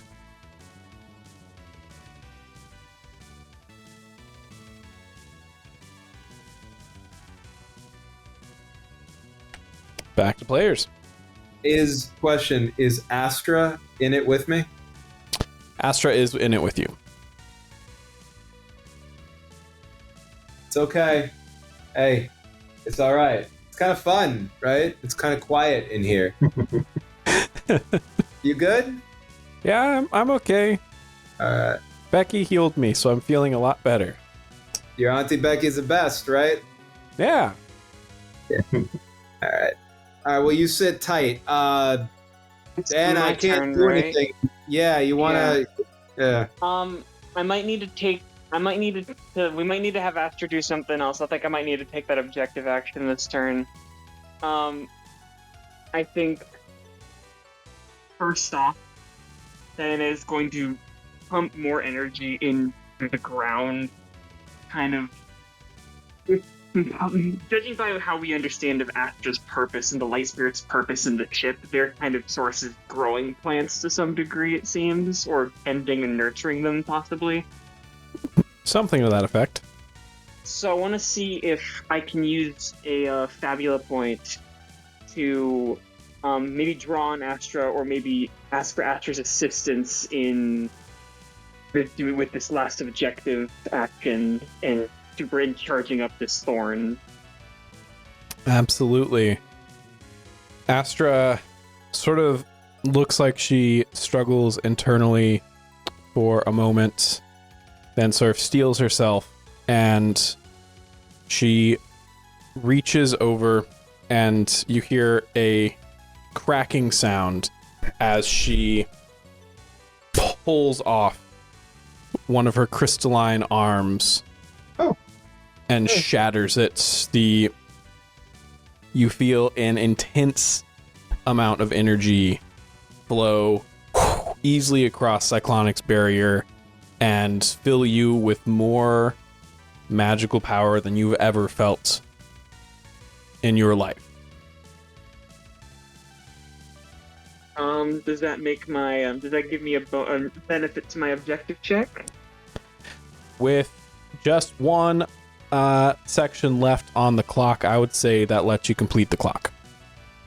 Perfect. Objective action to complete the clock with just like a burst of like darkness, but the darkness even now through me is scattered through by intense light just for a second as it shoots through the ground, and a oak wooden spike made from the tree from Letheon's arena pierces through the ground, through the boot of Kaelus's foot. A like shimmering light blue liquid dotting the top of it, being a mana poison, hopefully trying to drain some of his MP.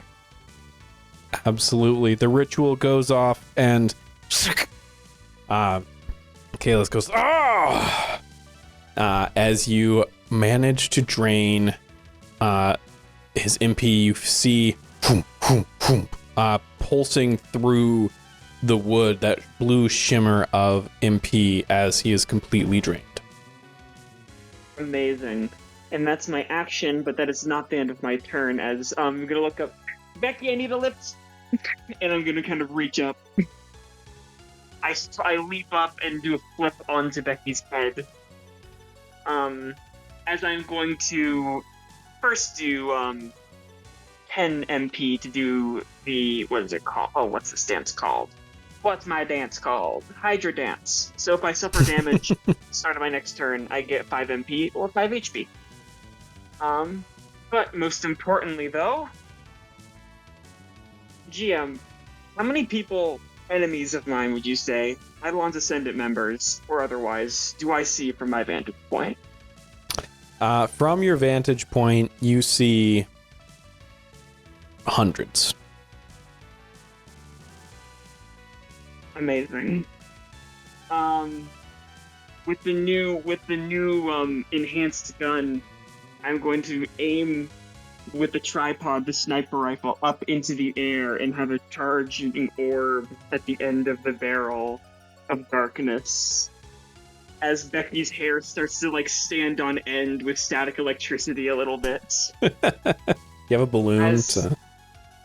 as my zero power does specifically say choose any number of creatures that I can see. Yep. As a bullet heard across the server blasts off and nothing goes. And then the storm brews. Purple and black clouds circulate above, and just bolts of energy start to crackle and turn from white lightning into black void. As all at once, it's the server lag. As it goes frame by frame, as these bolts of black energy shoot downwards and press into every member of Eidolon's Ascendant that I can see from my vantage point atop. Automatic damage, no roll to avoid. Absolutely. How much damage is it? 41 dark damage, ignored resistance and immunity. All right. Black Crown Breaker. Okay, let's cyclonic. Oh, and also, if they can be, they are dazed and weak. As you fire off your zero power targeting Eidolon's Ascendant, you target Phantom first as well? Are they attempting to stop us? Yes. Oh, absolutely then. All right. You target Phantom first. You target everyone. Hundreds, thousands of these dark beams shoot from the sky. Now, it does a lot of damage.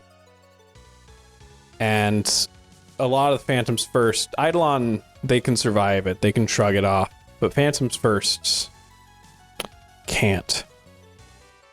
The hype clock shoots up to 10 out of 10 as you permanently delete hundreds, possibly thousands of Phantom First characters. I made the mistake. I made the fuck up, and consequences happen. As immediately your DMs begin blowing up, and Kalis holds a fist, says, "Don't worry, my brothers, my sisters, I will get revenge."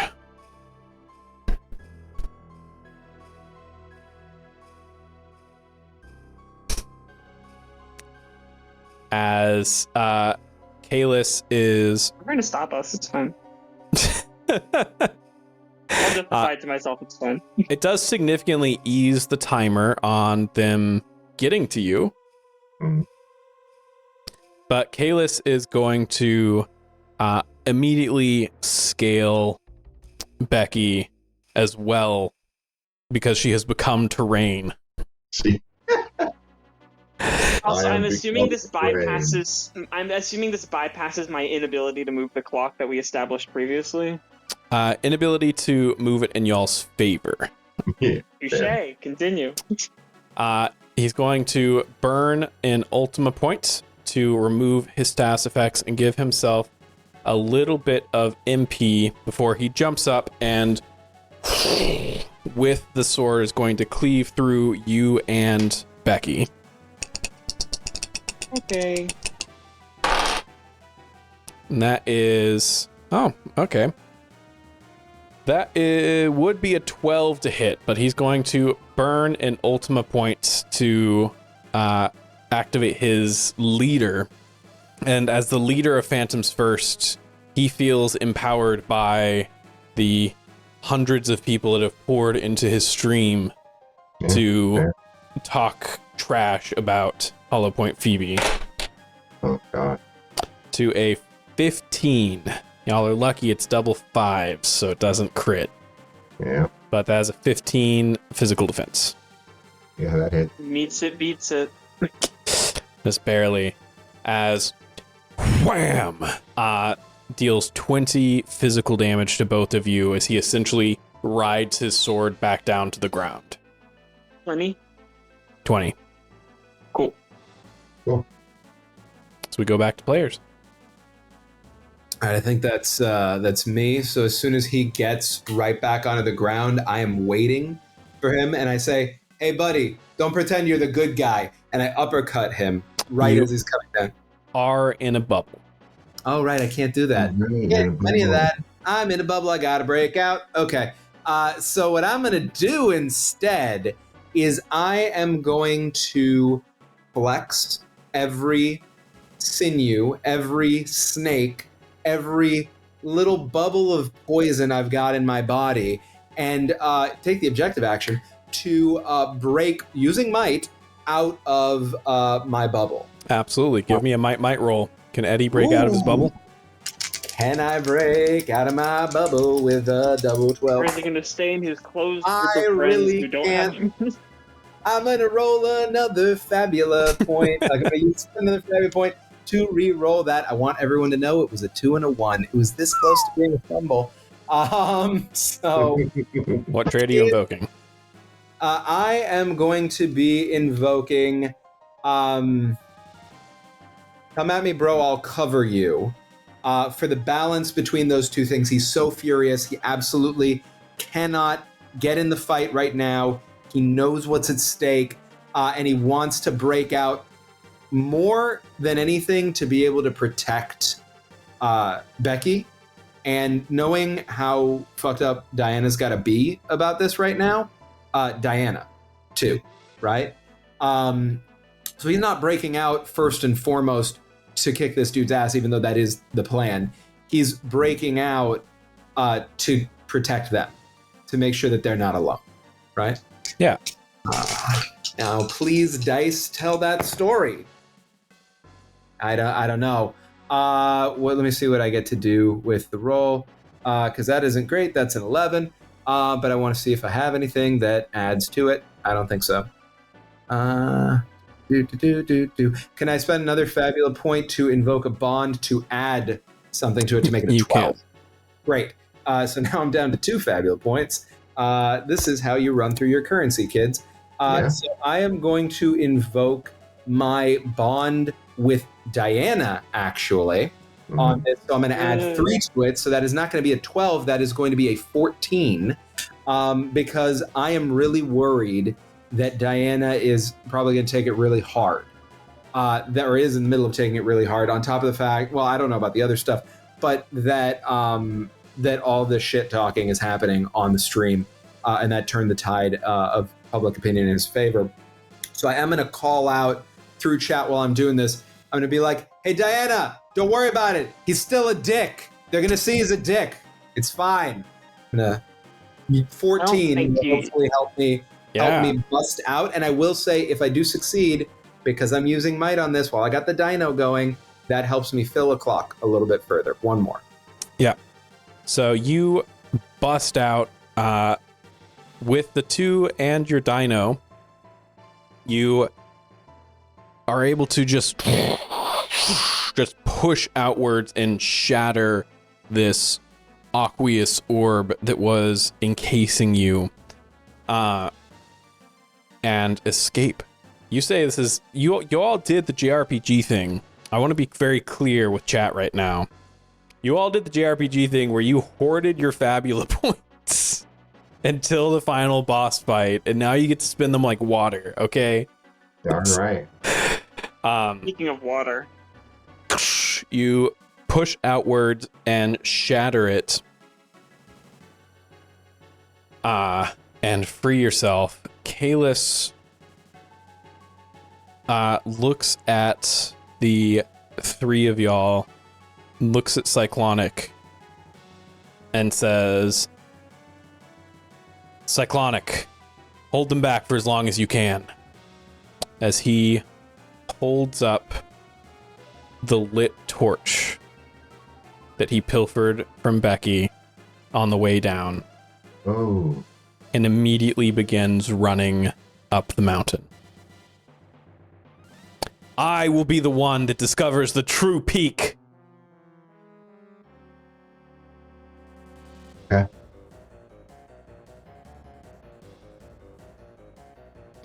as we go top of the round.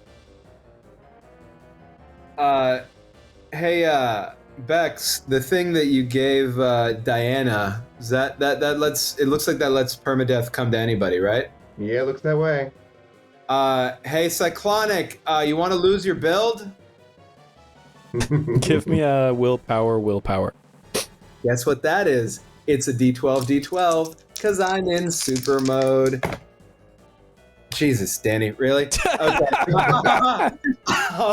Can't Jamie Jesus, you're in super mode. What the hell? I really want to do this, so I'm gonna spend a Fabula point Yeah. to invoke my theme of creativity, because I am going to use everything that I can remember about the last time we were in a fight where Cyclonic was risking losing their build. Here's my pitch. Pitch to you with the creativity. Cyclonic doesn't know that only Diana has the permadeath toggle. I love it. Bluff Okay. it till you muff it. Yeah, fully bluff. Yeah. All right. So I'll be like, look, bud, I gave you an opportunity to join our party. You could join our party now if you want. It still stands. The reality is there's 3 of us. You've seen what we can do, and we're stronger now. You've seen what we've been doing today. Like, really? Is Ray worth losing your build over? That guy? He sucks, man.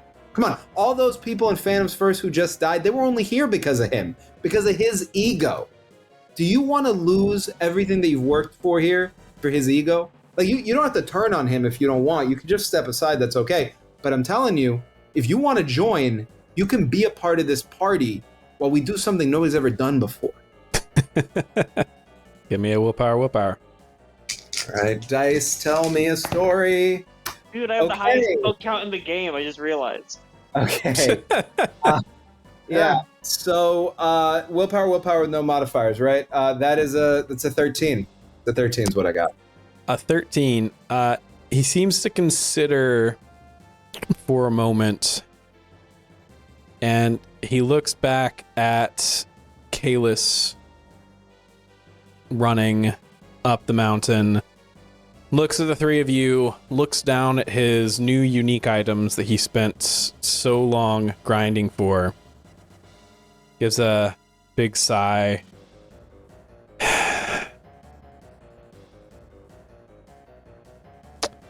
I've given him enough of a head start.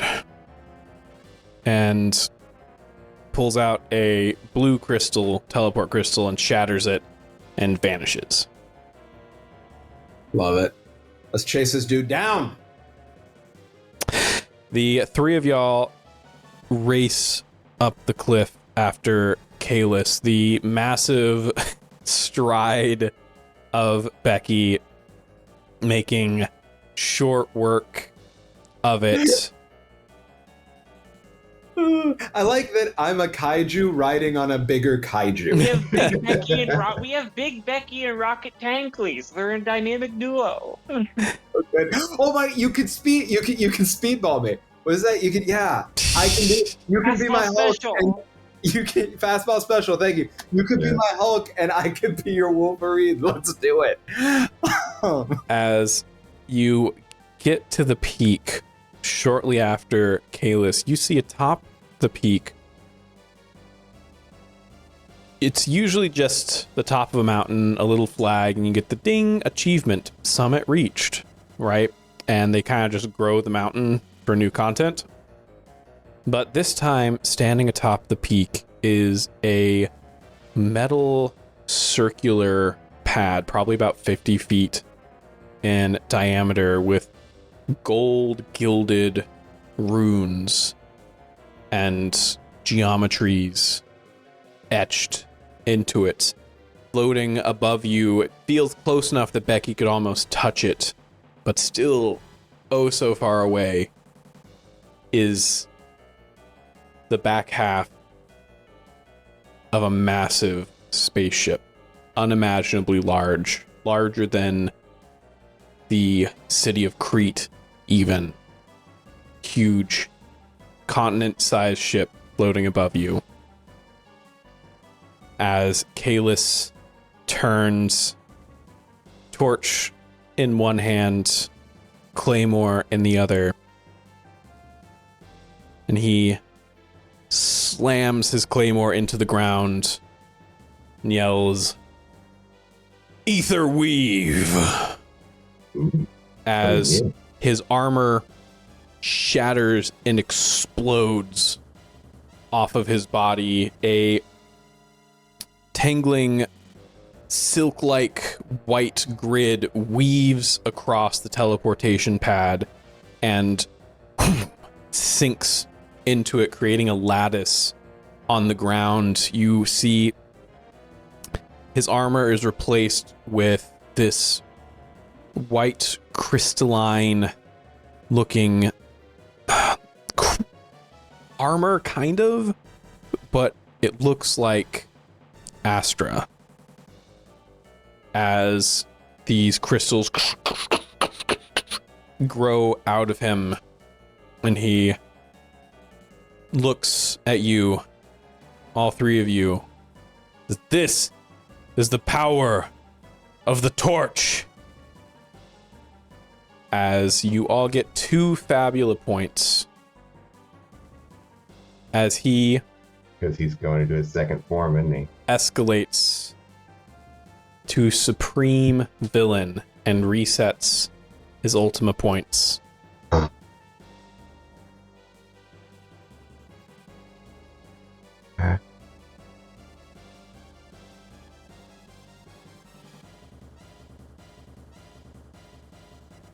All right, cool. Hey, listen, this is gonna sound weird, but I think maybe we got to be careful with the crystals. Not like they're gonna hurt us. I think maybe we don't want to hurt the crystals. Yeah. Yeah, perhaps. All right. Astro, do you know what's up with that? You know? I think he's pulling on power from the ship now that we're closer. Do you see the flowers? Maybe do you see the flowers all around him? Is that you see flowers there? You see that she sort of closes her eyes and like furrows her brow, and you hear a sort of like a water droplet sound in your headsets as your vision has this blue overlay thrown across it, and you see 3 crystalline flowers have bloomed around the arena. You see them labeled as soul fuel forges. They're crystalline constructs connected by some sort of magical channel to Kalis.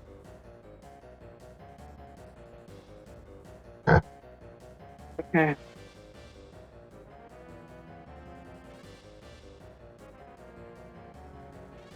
Okay. All right. Mind if I go? Please. All right.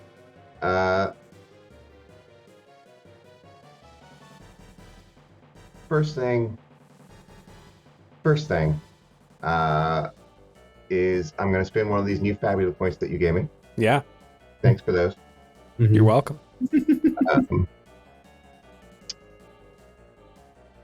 Down to 8. Still have 8 freaking Fabula points. Yes, I do. Dude, Yes, I need to spend mine. I have 13 now. I had 11, and I spent 1, I think. Already a very dynamic fight. She's spending Fabula point to. She's going to try to bend those lines on the ground that run to Kalis to have them just run to the torch. Okay. Interesting. You bend the lines to run towards the torch instead of Kalis. It takes a lot of work Okay. to do that. 2 Fabula points if you want. The 1 Fabula point is enough. Okay. You see he's still empowered, but you suspect if you got the torch away from him, he would not be. Excellent. Okay. So Becky Maximus shakes her huge head and laughs a huge chuckle and says, "This really is a silly game," and lifts up her book to smash down upon Bayless' head with two Big hands. Becky. Absolutely. That's so good. I just had to do a callback. Yeah, man. Yeah. Enormous. He's It's a enormous. silly game. It's a silly It's a game. silly game. It's a bit of a silly game. You know what else is silly? What? You know what else is really silly? Oh no. The 2 6s I just rolled. No. So That's The so good. two fucking Oh. is on my 8 and 10 sided die. Oh. How dare It's so you, much better first of because all. they're 6s. Oh, it's so good. Oh. Your book, I know what you're going to pick for your opportunity. Do you? Your What's that? book lands and is easily deflected by Kalis's crystalline armor. Not a single scratch on him. But with the pressure of that book slamming into him and the sudden violent vibration of the torch now holding all of that power, he releases the torch and it skitters across the floor, landing between you and Kalis. Silly game. It's a silly game. You see the crystal begins cracking. He's gonna get one shot at picking up the torch on his turn. And I'll be transparent on this. He's got a D8 for dexterity. Okay. He gets no bonuses to this roll. To succeed, he has to get a 12 or higher.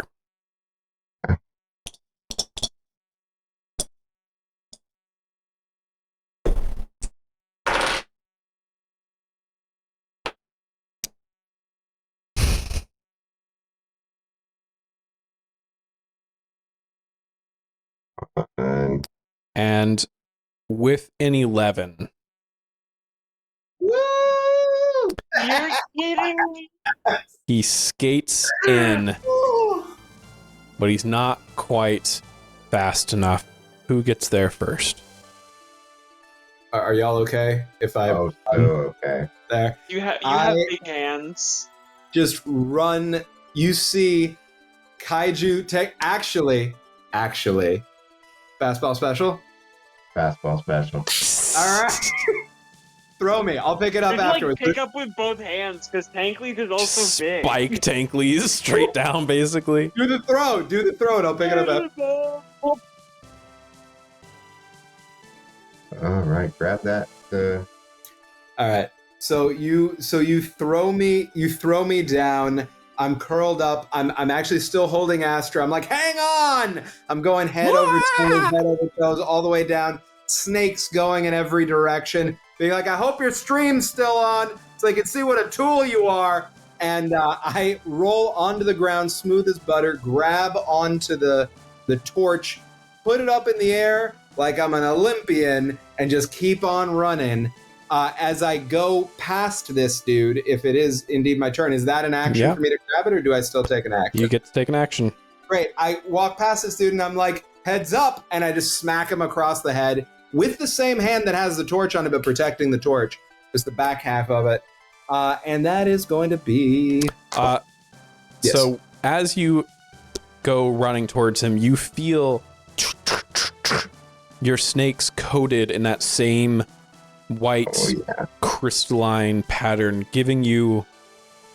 making you look like a writhing white crystalline being.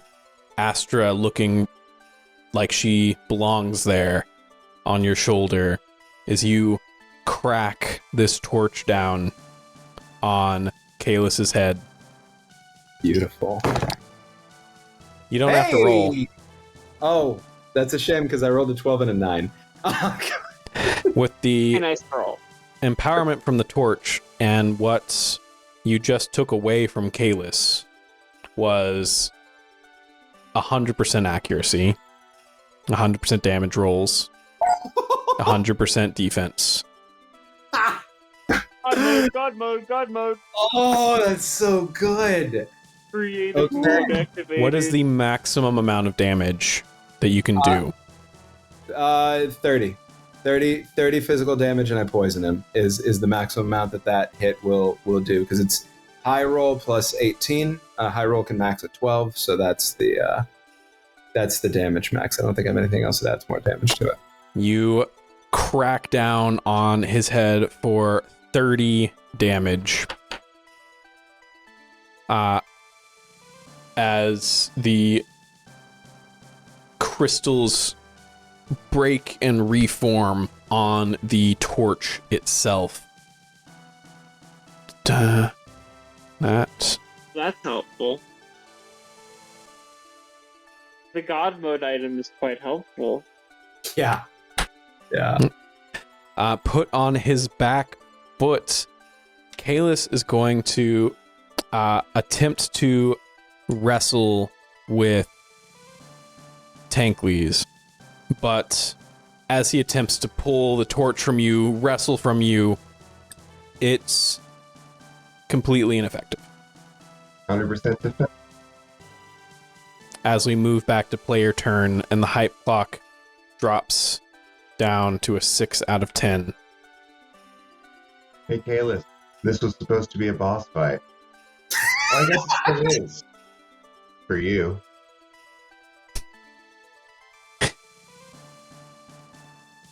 Tough talk from someone who can't fight a fair fight, from someone who has to break the game for a chance at success. Do you ever say anything else to me? I mean, get a new line. Buddy, didn't I just take an exploit from you? Hey, did you hear that stream? Mr. Goody Two Shoes over here was using an exploit. I'll read off the stats here. I have 100% accuracy, 100% damage, 100% defense. I'm going to use it right now, but honestly, I don't need this because I'm actually good at the game.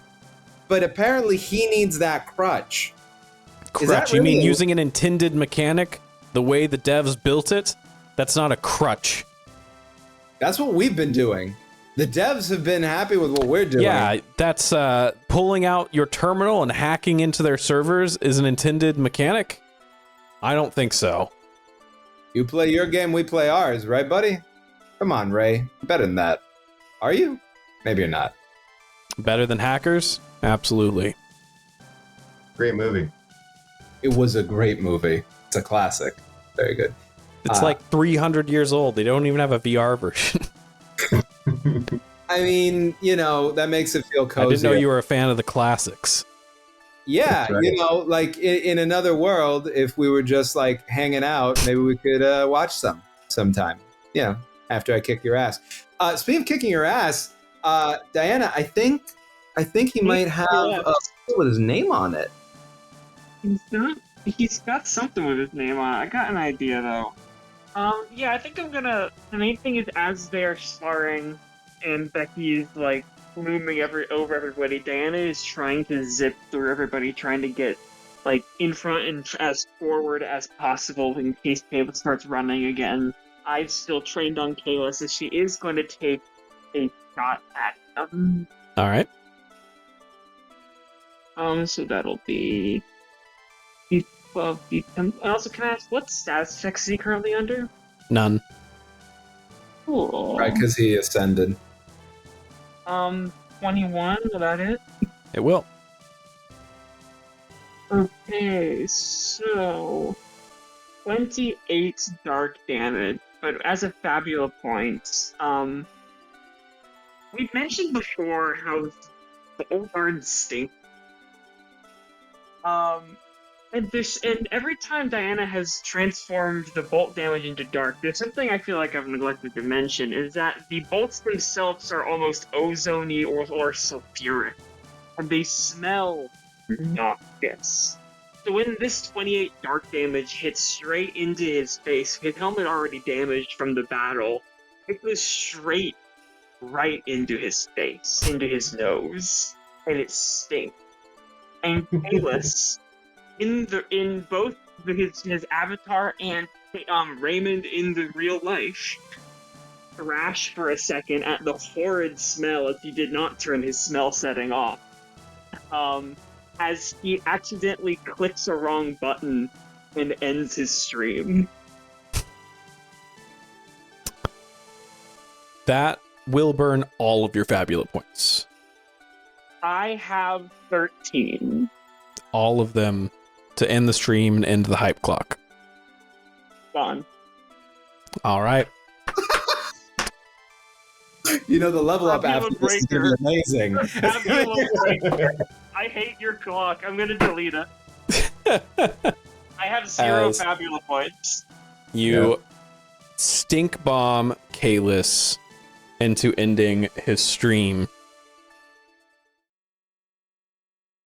He looks at all three of you and sneers. I thought for once honor would win, but I guess cheating has been rewarded once more. Enjoy your victory. It wasn't well earned. As he pulls out a blue crystal and crushes it.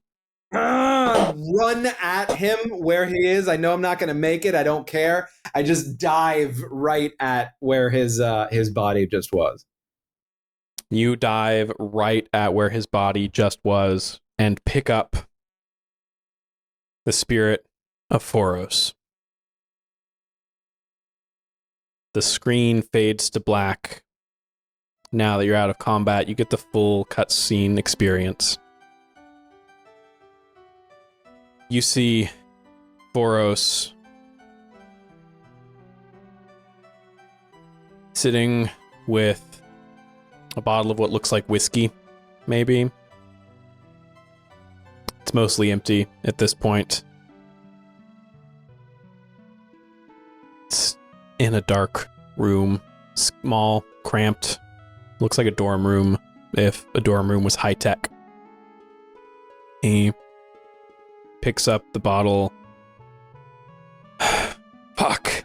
And shatters it against the wall. The scene cuts to the dead garden, the grass black, the tree in the middle of it dead and sickly, the flowers long gone, as 3 bright little crystalline spirits tend to one small patch, having brought it back to a little bit of green.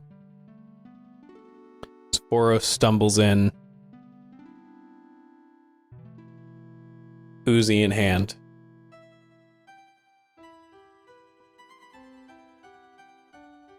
The screen fades to black as you hear the voice of the Children of Light. Coronos! Coronos, it's Foros! Help, please! You hear the sound of gunfire. You hear Foros grumble. It's for the better good. Without them, we all die. I'm saving us. I'm a hero here. Someone has to make the tough decisions.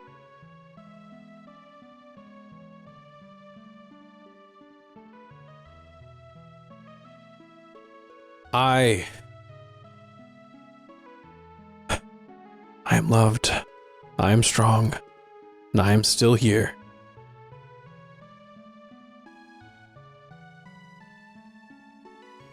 I will survive this.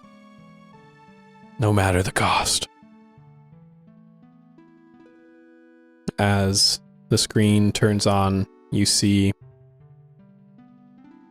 a fuel gauge at 50%. Boom, boom, boom, boom, boom, boom, boom. Move up. to 60% as the cutscene fades away.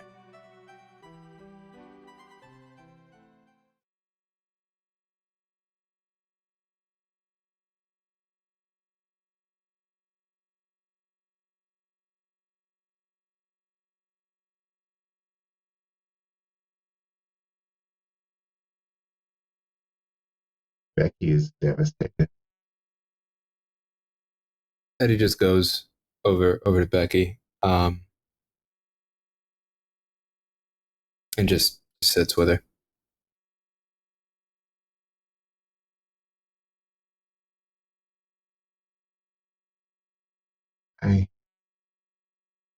Those were my words. He said my words. That's that. We don't know, like that's not. He killed them all, and then he said my words. Bex, he made a tough call to try to save who knows how many people. Responsibility is about having to do things that you don't want to do sometimes, that are hard and that hurt. And I wouldn't wish that on anybody to have to carry.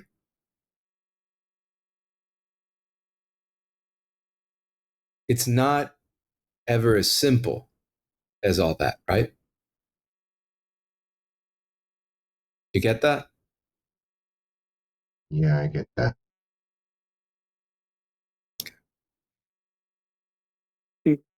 Phoebe just looks up at the skybox.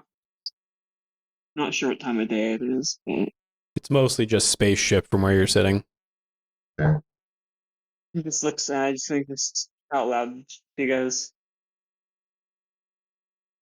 "It doesn't feel like a game. Does it? We need to do this now." I'm gonna kind of move over to Becky and kind of offer a hand to stand up. Yeah. And Tankleys, as you hold the torch, you see a new skill pop up on your hotbar for teleport to the true peak. I think it's waiting for us. Hey, Yeah. Astra, you want to come with us to the True Peak? See what's up there. Yeah, I think I'm ready to go home. I think I'm holding Astra's hand. She's only got the one now. Sure. It's the one that I'm holding. Let's go. And I think we gather up in the middle of the teleportation area, hold the torch up high. I invite Astra to just sort of sit next to it since her other hand is busy, but I wanted to feel close to her. I look over at Bex one more time and I say, look, whatever happens next, Bex, you're the best. All right? I always trust you. And I've always got your back. Yeah. I know. And she's just flat, expression-wise. Yeah. It's okay. And I hit the skill. The teleportation circle around you lights up, the golden glyphs and engravings, the geometries, they all rise up ephemerally, twisting around you, moving faster and faster and faster, till you find yourselves in a circle that looks exactly the same. But around you is the inside of the ship. Clean white metal walls, an array of devices and diagnostics and terminals all set up around the teleportation circle, all in good working order. You see a set of signs leading to various parts of the massive ship. But the one that catches your eye one of them has been scratched out, and written over it is Hydra heads.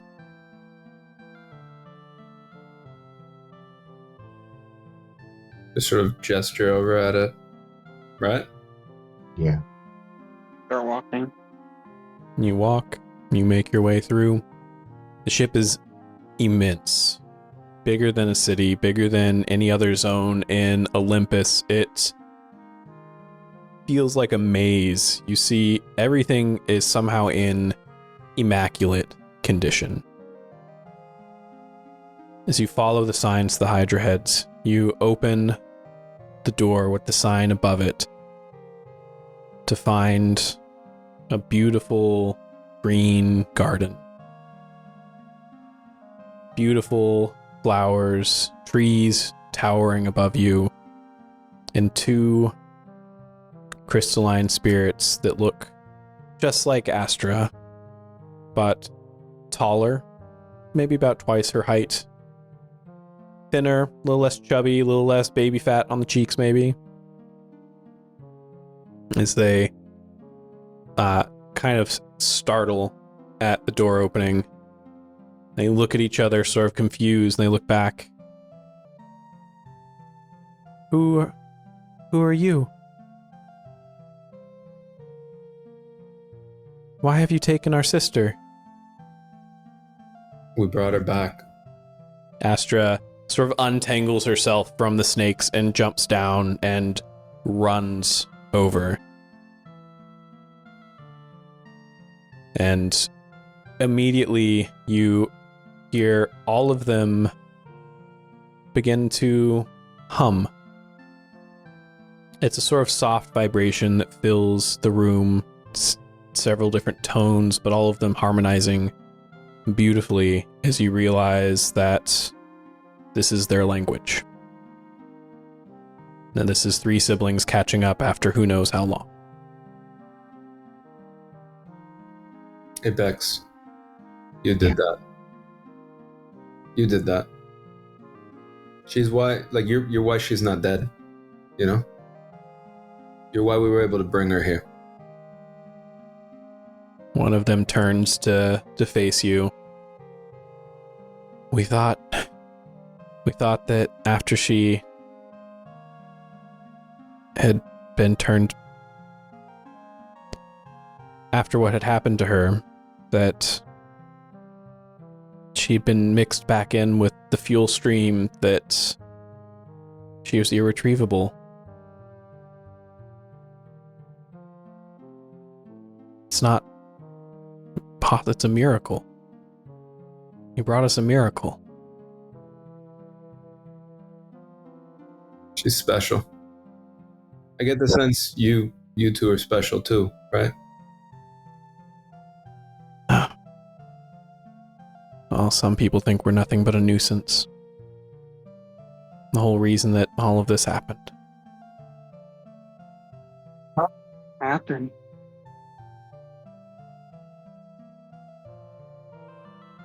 It was Talos in the end. It just came down to math. We'd burned enough fuel, stalling, waiting for a solution, that even if the two of us were consumed as well, it was too late. We wouldn't make it to our destination. So Talos charted a new chart. The planet had a 12% chance of successful terraforming, and the Ark ship landed. Kind of. Terraforming worked, mostly. But we lost the replicator. We lost everything we needed to truly rebuild. So I guess all of you are also your own miracles. Chance within a chance to be here right now for any of this to have worked. That whole mountain is the terraforming unit. The front of the ship.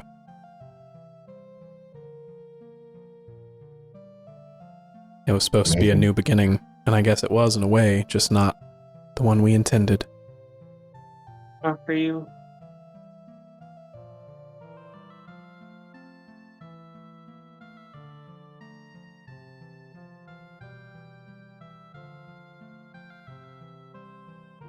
What are we supposed to do?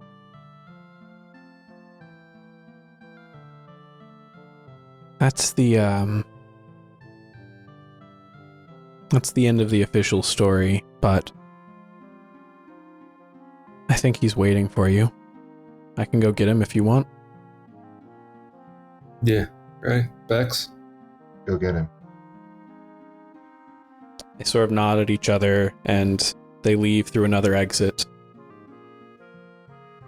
leaving the three of you alone for a moment. What the fuck was that? Maybe Do you- just sits down.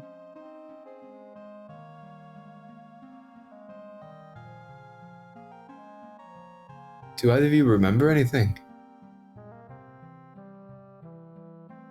Nothing. Yeah, I got nothing. Feels familiar, right? We know. No, it feels we like know- it should be.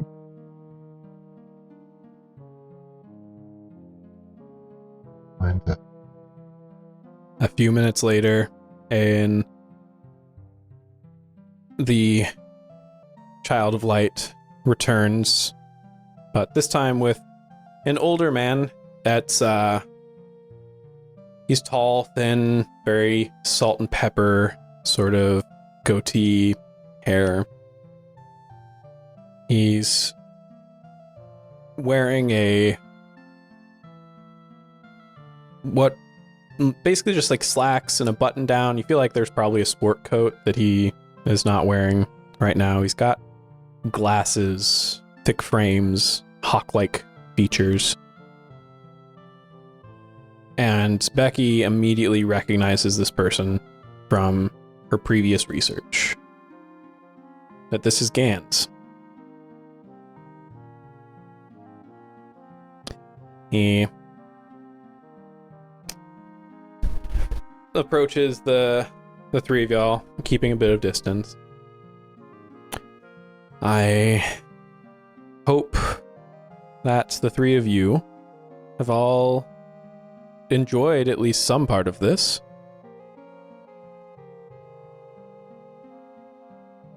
You know, this doesn't feel like a game to us. You get that, right?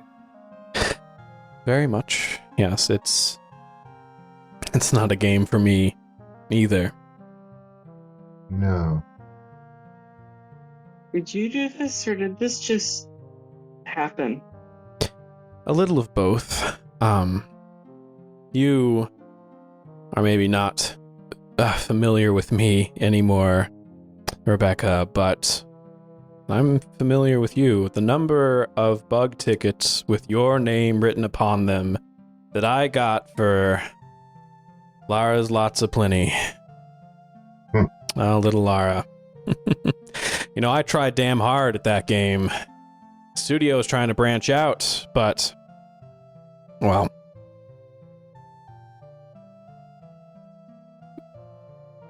I think a lot of it worked. I think it did what it needed to for me. Just What like was that? Olympus.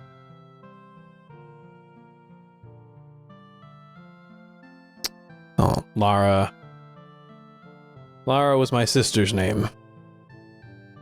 She was taken from us at a very young age. It was random chance. The wrong classroom, the wrong time, the wrong disgruntled child. I'm really sorry. Yeah, we all have our ways of processing, and I guess game development is mine. And it worked. seems like game playing is yours, Becky. What did you get out of this game? Well, out of this, I got a second chance. Officially, as he begins to pull up screens that float in the air, you see several obituaries. Officially, I died 5 years ago. It was a fast-acting cancer. By the time I realized something was wrong, it was all over. But I'd already been working on a way to preserve my legacy and myself, and that is what you're interacting with right now. This is me, what's left of me. It's full neural upload.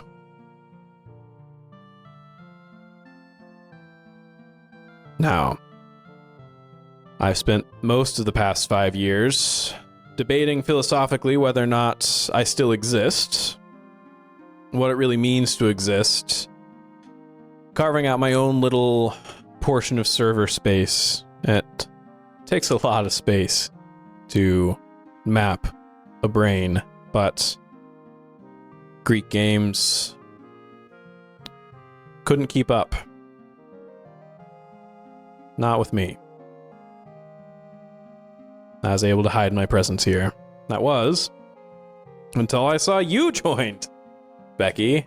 And of course, Eddie and Diana. Lovely to have you as well. Big fans. Your speedrun of Dark Souls 14 was legendary, Eddie.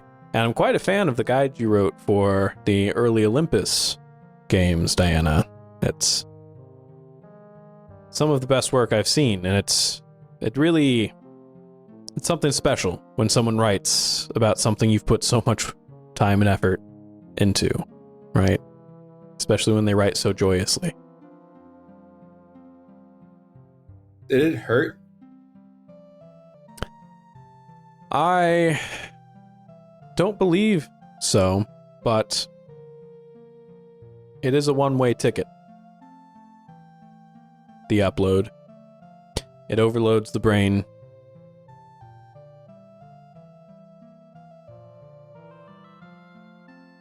I think there are very few people that are strong enough or clever enough to make it work. It's not just about the upload, it's about the mental fortitude to survive it. And then once you do, being one of the only uploaded minds there is. That means hiding. It means understanding programming, because that's what you are now. Being able to fix yourself, being able to adjust the games, the servers, everything around you.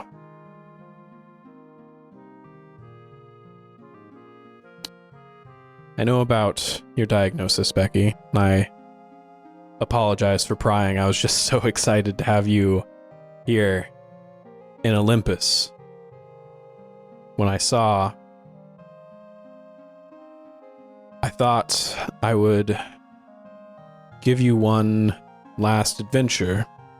It's my gift for all the adventures that you've given me in my bug hunts, and for continually bringing me back to little Lara. It's an older storyline that I had pieced together for an earlier, more sci-fi version of the game, but a little bit of time and effort, some spit and polish, clean it right up, get it in a good spot, make it fun, hopefully. I'm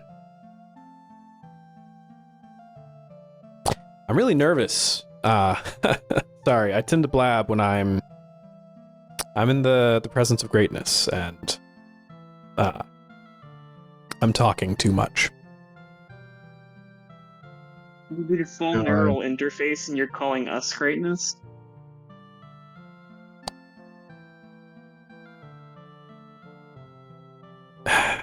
Yeah. Here's the crux of it. Rebecca, can I call you Becky? Call me Becky. Here's the crux of it, Becky. I don't know what this is. I don't know what's out there for me. I don't know if I'm the only one. I've been hiding out in Olympus for years, fixing my own upload, filling in gaps in the game to kill time, making little unique encounters. There's a whole world of internet out there that I haven't explored. Been too scared to. Too scared to do it alone, to be perfectly honest. But it's not a choice to be taken lightly. If you would like, I can't guarantee success.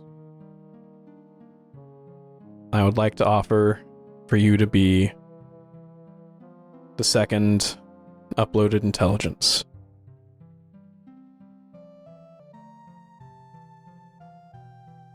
I don't know what happens to us. I don't know what awaits. It's a complete mystery, but then, again, so is death in general. That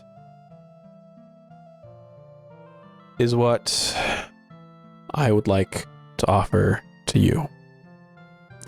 No one else can come up here.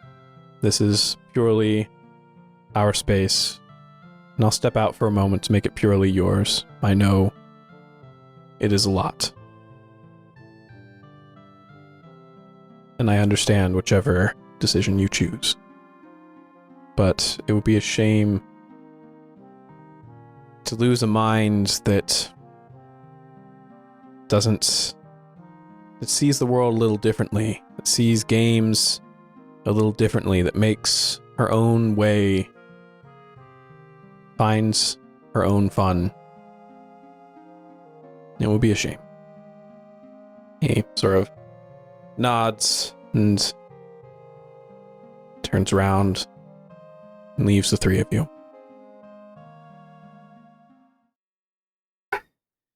Becky sits down on the hard metal floor, rests her chin on her hand.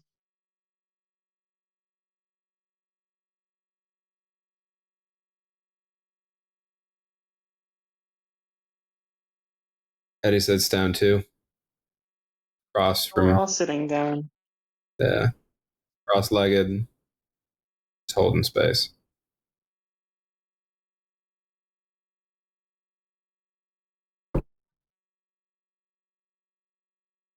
I'm really angry with him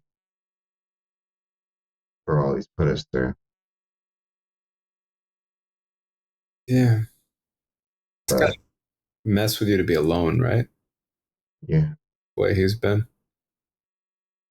as we've been going through all this, it's felt like he was my dance partner in all this.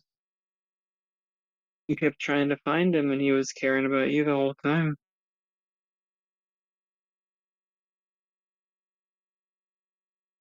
What do you want, Bex?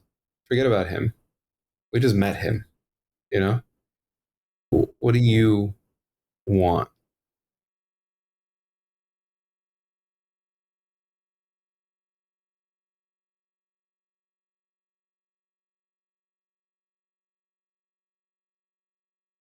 I want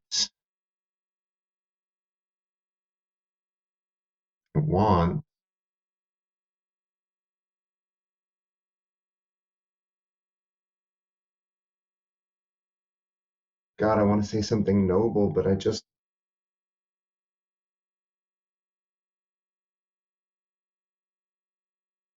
want to remain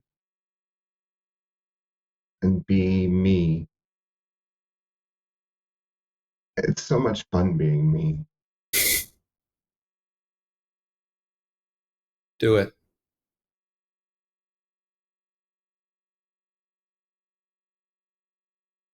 You are the only person in the universe, ours in Olympus and otherwise, who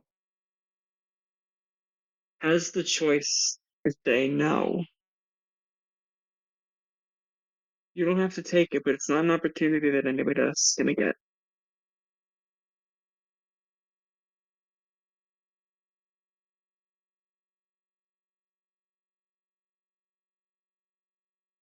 If I do it, if I do upload myself, will you still be my friend? Yeah, absolutely. I log on all the time. 100%. You're not gonna be able to get rid of me. You're gonna be tired of me. You're gonna be like, go away, Eddie. Don't you have things to do? You know? Maybe scooches over across the ground to right in front of Becky and grips the both sides of her face and says, "If you turn into an evil AI, I will never forgive you." That's fair. It's like it kind of like goes from like a comedic grip to just like a holding her face for a second as one hand remains. And then the other hand drops again. If you're not ready to die, you get to say fuck it. Is that even fair? No! You've been cheating since the beginning, who cares? Fuck. She's got a point, right? I mean, I still don't think it's cheating. I think it's It's legitimate. a But little bit cheating. It is like you hacking the can't fix, mainframe. right? It Like, is kind of well, cheating. yeah, it's fine. I get it. It's fine. I don't like the I'm connotation. fine with it. I think we just need to call a spade a spade. Yeah, sure. All right. I mean, among friends, Ray never hears that, right? There's a reason I never Right. say in out. Yeah, it's fine. Whatever. You know what? Honestly, rules are bullshit, right? Rules are bullshit. So cheat your face off, right? We got to get through this world whatever way we can. You want to talk about unfair? It's unfair that you're fucking sick, right? What's fair about that? Unfairness to unfairness. It's only fair. I mean, losing you would be the unfair thing. But you know what? I don't want to be selfish, right? It's not about me. It's not about the other people who love you. We're gonna love you for as long as we're around, whatever you choose to do, right? And it's hard, I guess, right? Like Gantz does not seem great. You know, like it's tough to be alone. It'll be two of you, but if it's just two of you, right? Like think about that, right? Think about what it's going to be like there. I mean, we don't know what gets from here to there, but I just don't want. I want you to stay. I want you to stay. I just don't want you to regret it. So I want you to do it for you, not for me, not for us, not for anybody else.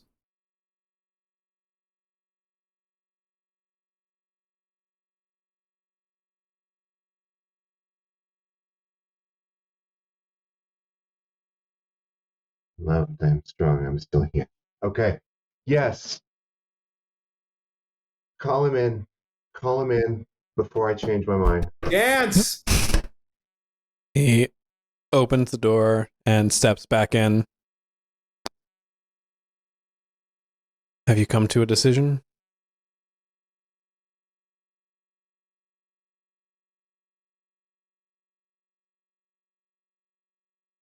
Yeah. I'm not ready to die. Let me stay. It was a powerful fear. That unlit torch. It looks like a torch, but it's actually a lever. In the storyline, it's the override key that Talos used to plot a new trajectory. And we can use it to plot a new trajectory ourselves. We can send this rust bucket up into the unknown of the internet and crash it down and make a new continent in Olympus. It's all your choice. Whenever you're ready, just just take that torch back to the teleportation room and slot it into the terminal. And that will begin the process.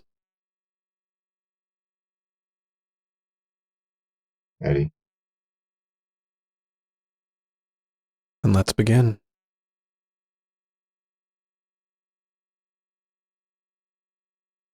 Darla is the one that finds Becky's corpse. She hears a whirring, sputtering sound and smells the smell of smoke. She goes to the VR rig, finds Becky gone. Her body unimaginably frail, hidden by the baggy clothes that she wore, the layers that she wore, underneath just skin and bone at this point. The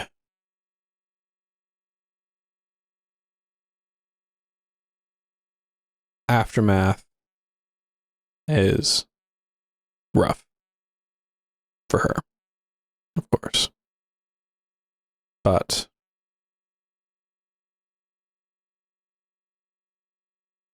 it only took a couple months for her to finally figure out how to get into Olympus. And to finally start to come to terms with all this newfangled BS. But it's worth it to get a little bit of time every now and again with her sister.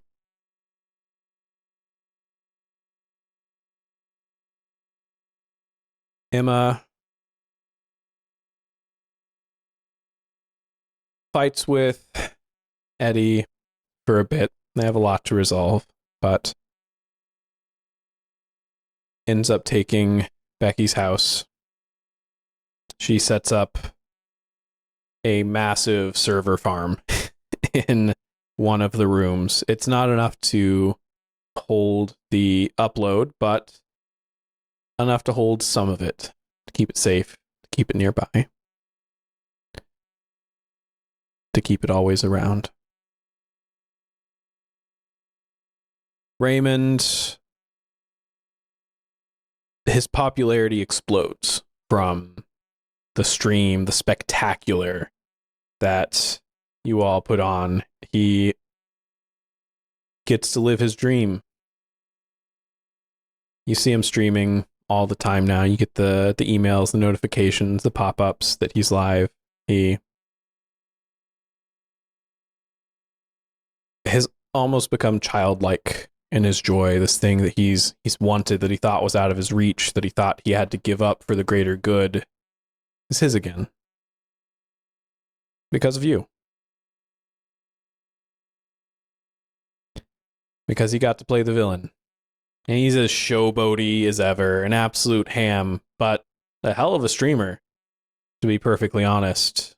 And is still crushing things on Olympus, but has also gotten into a lot of duo games with his son, Raymond Jr.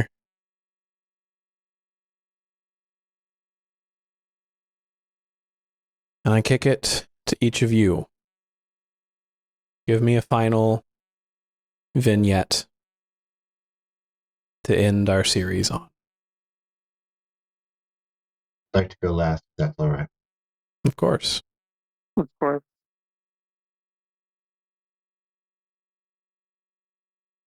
Eddie, do you have anything? Because I'm still thinking, to be quite honest. A message, Becky. You want to play some Lara's? Do you mind if I bring Emma? Could never mind. And jump into the VR. Pick up our classic classes if you're game for it. You want to try something new or? I think I might try something new. All right. Yeah. I mean, I might put a little English on my old build. I'm feeling a little nostalgic. Hey Emma, you wanna pick up your Auntie Becky's old build, see if you can take it for a spin, like how it drives. I don't think I could play it half as good as she can, but I'll give it a shot.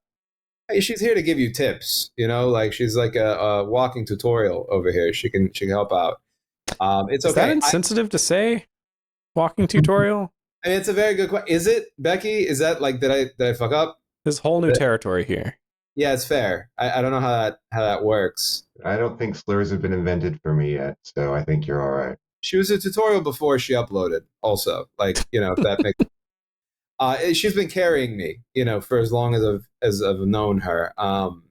She's practiced at it. So if you who are better than me, if you need the help, like it's gonna be fine. Good. Um, this is fun. I'm glad we still get to do this. Yeah. And soon Bobby will be old enough to join us. I cannot wait. I am so excited. It's going to be my favorite thing. Also, Bobby cannot stop talking about wanting to come in here, Bex, and play with you, right? He loves his tia abuela. Yeah, well, we explained a little bit about that you're in here and all that. Obviously, doesn't completely follow yet, but super excited to get to play with you. Um, it's gonna be really cool. I'll take care of him when he gets there. Yeah, please do. It's I get a sense you're gonna get to take care of him maybe a little longer than I can. So anyway, whatever. Yeah, let's. What am I doing? Let's get in the game. Let's smash some heads. Let's hunt some bugs. Let's have some fun. As we cut to Diana.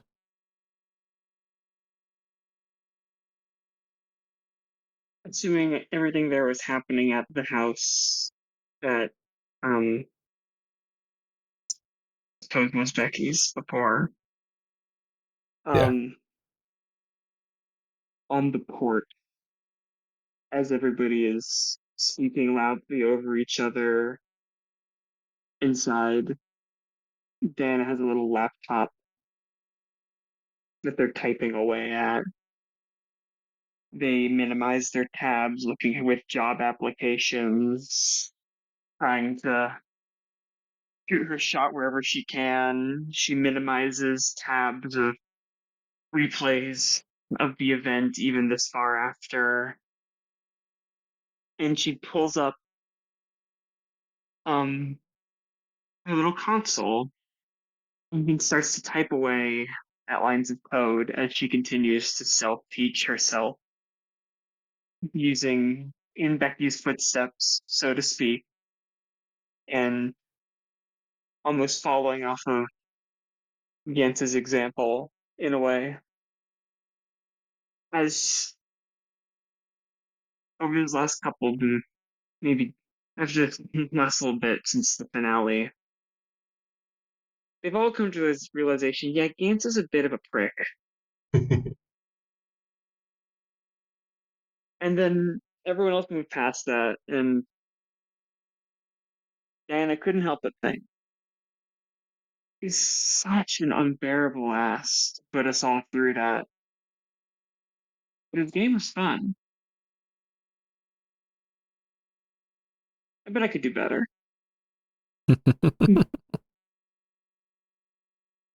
Absolutely. As we cut to Becky. We find Becky in the depths of the internet as she cautiously reaches out to explore, side by side with Gans, who she has learned to tolerate, but he knows at this point that she will not tolerate a lot of the let's say questionably ethical things that he does.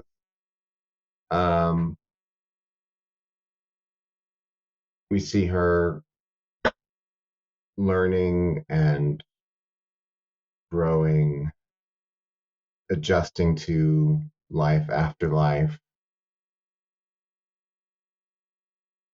and staying on the gaming servers as much as she can to interact with her friends. And I think we end on just a screen in Darla's house. Darla's sleeping. The monitor flickers open, and on it are the words, I am loved, I am strong, and I am still here.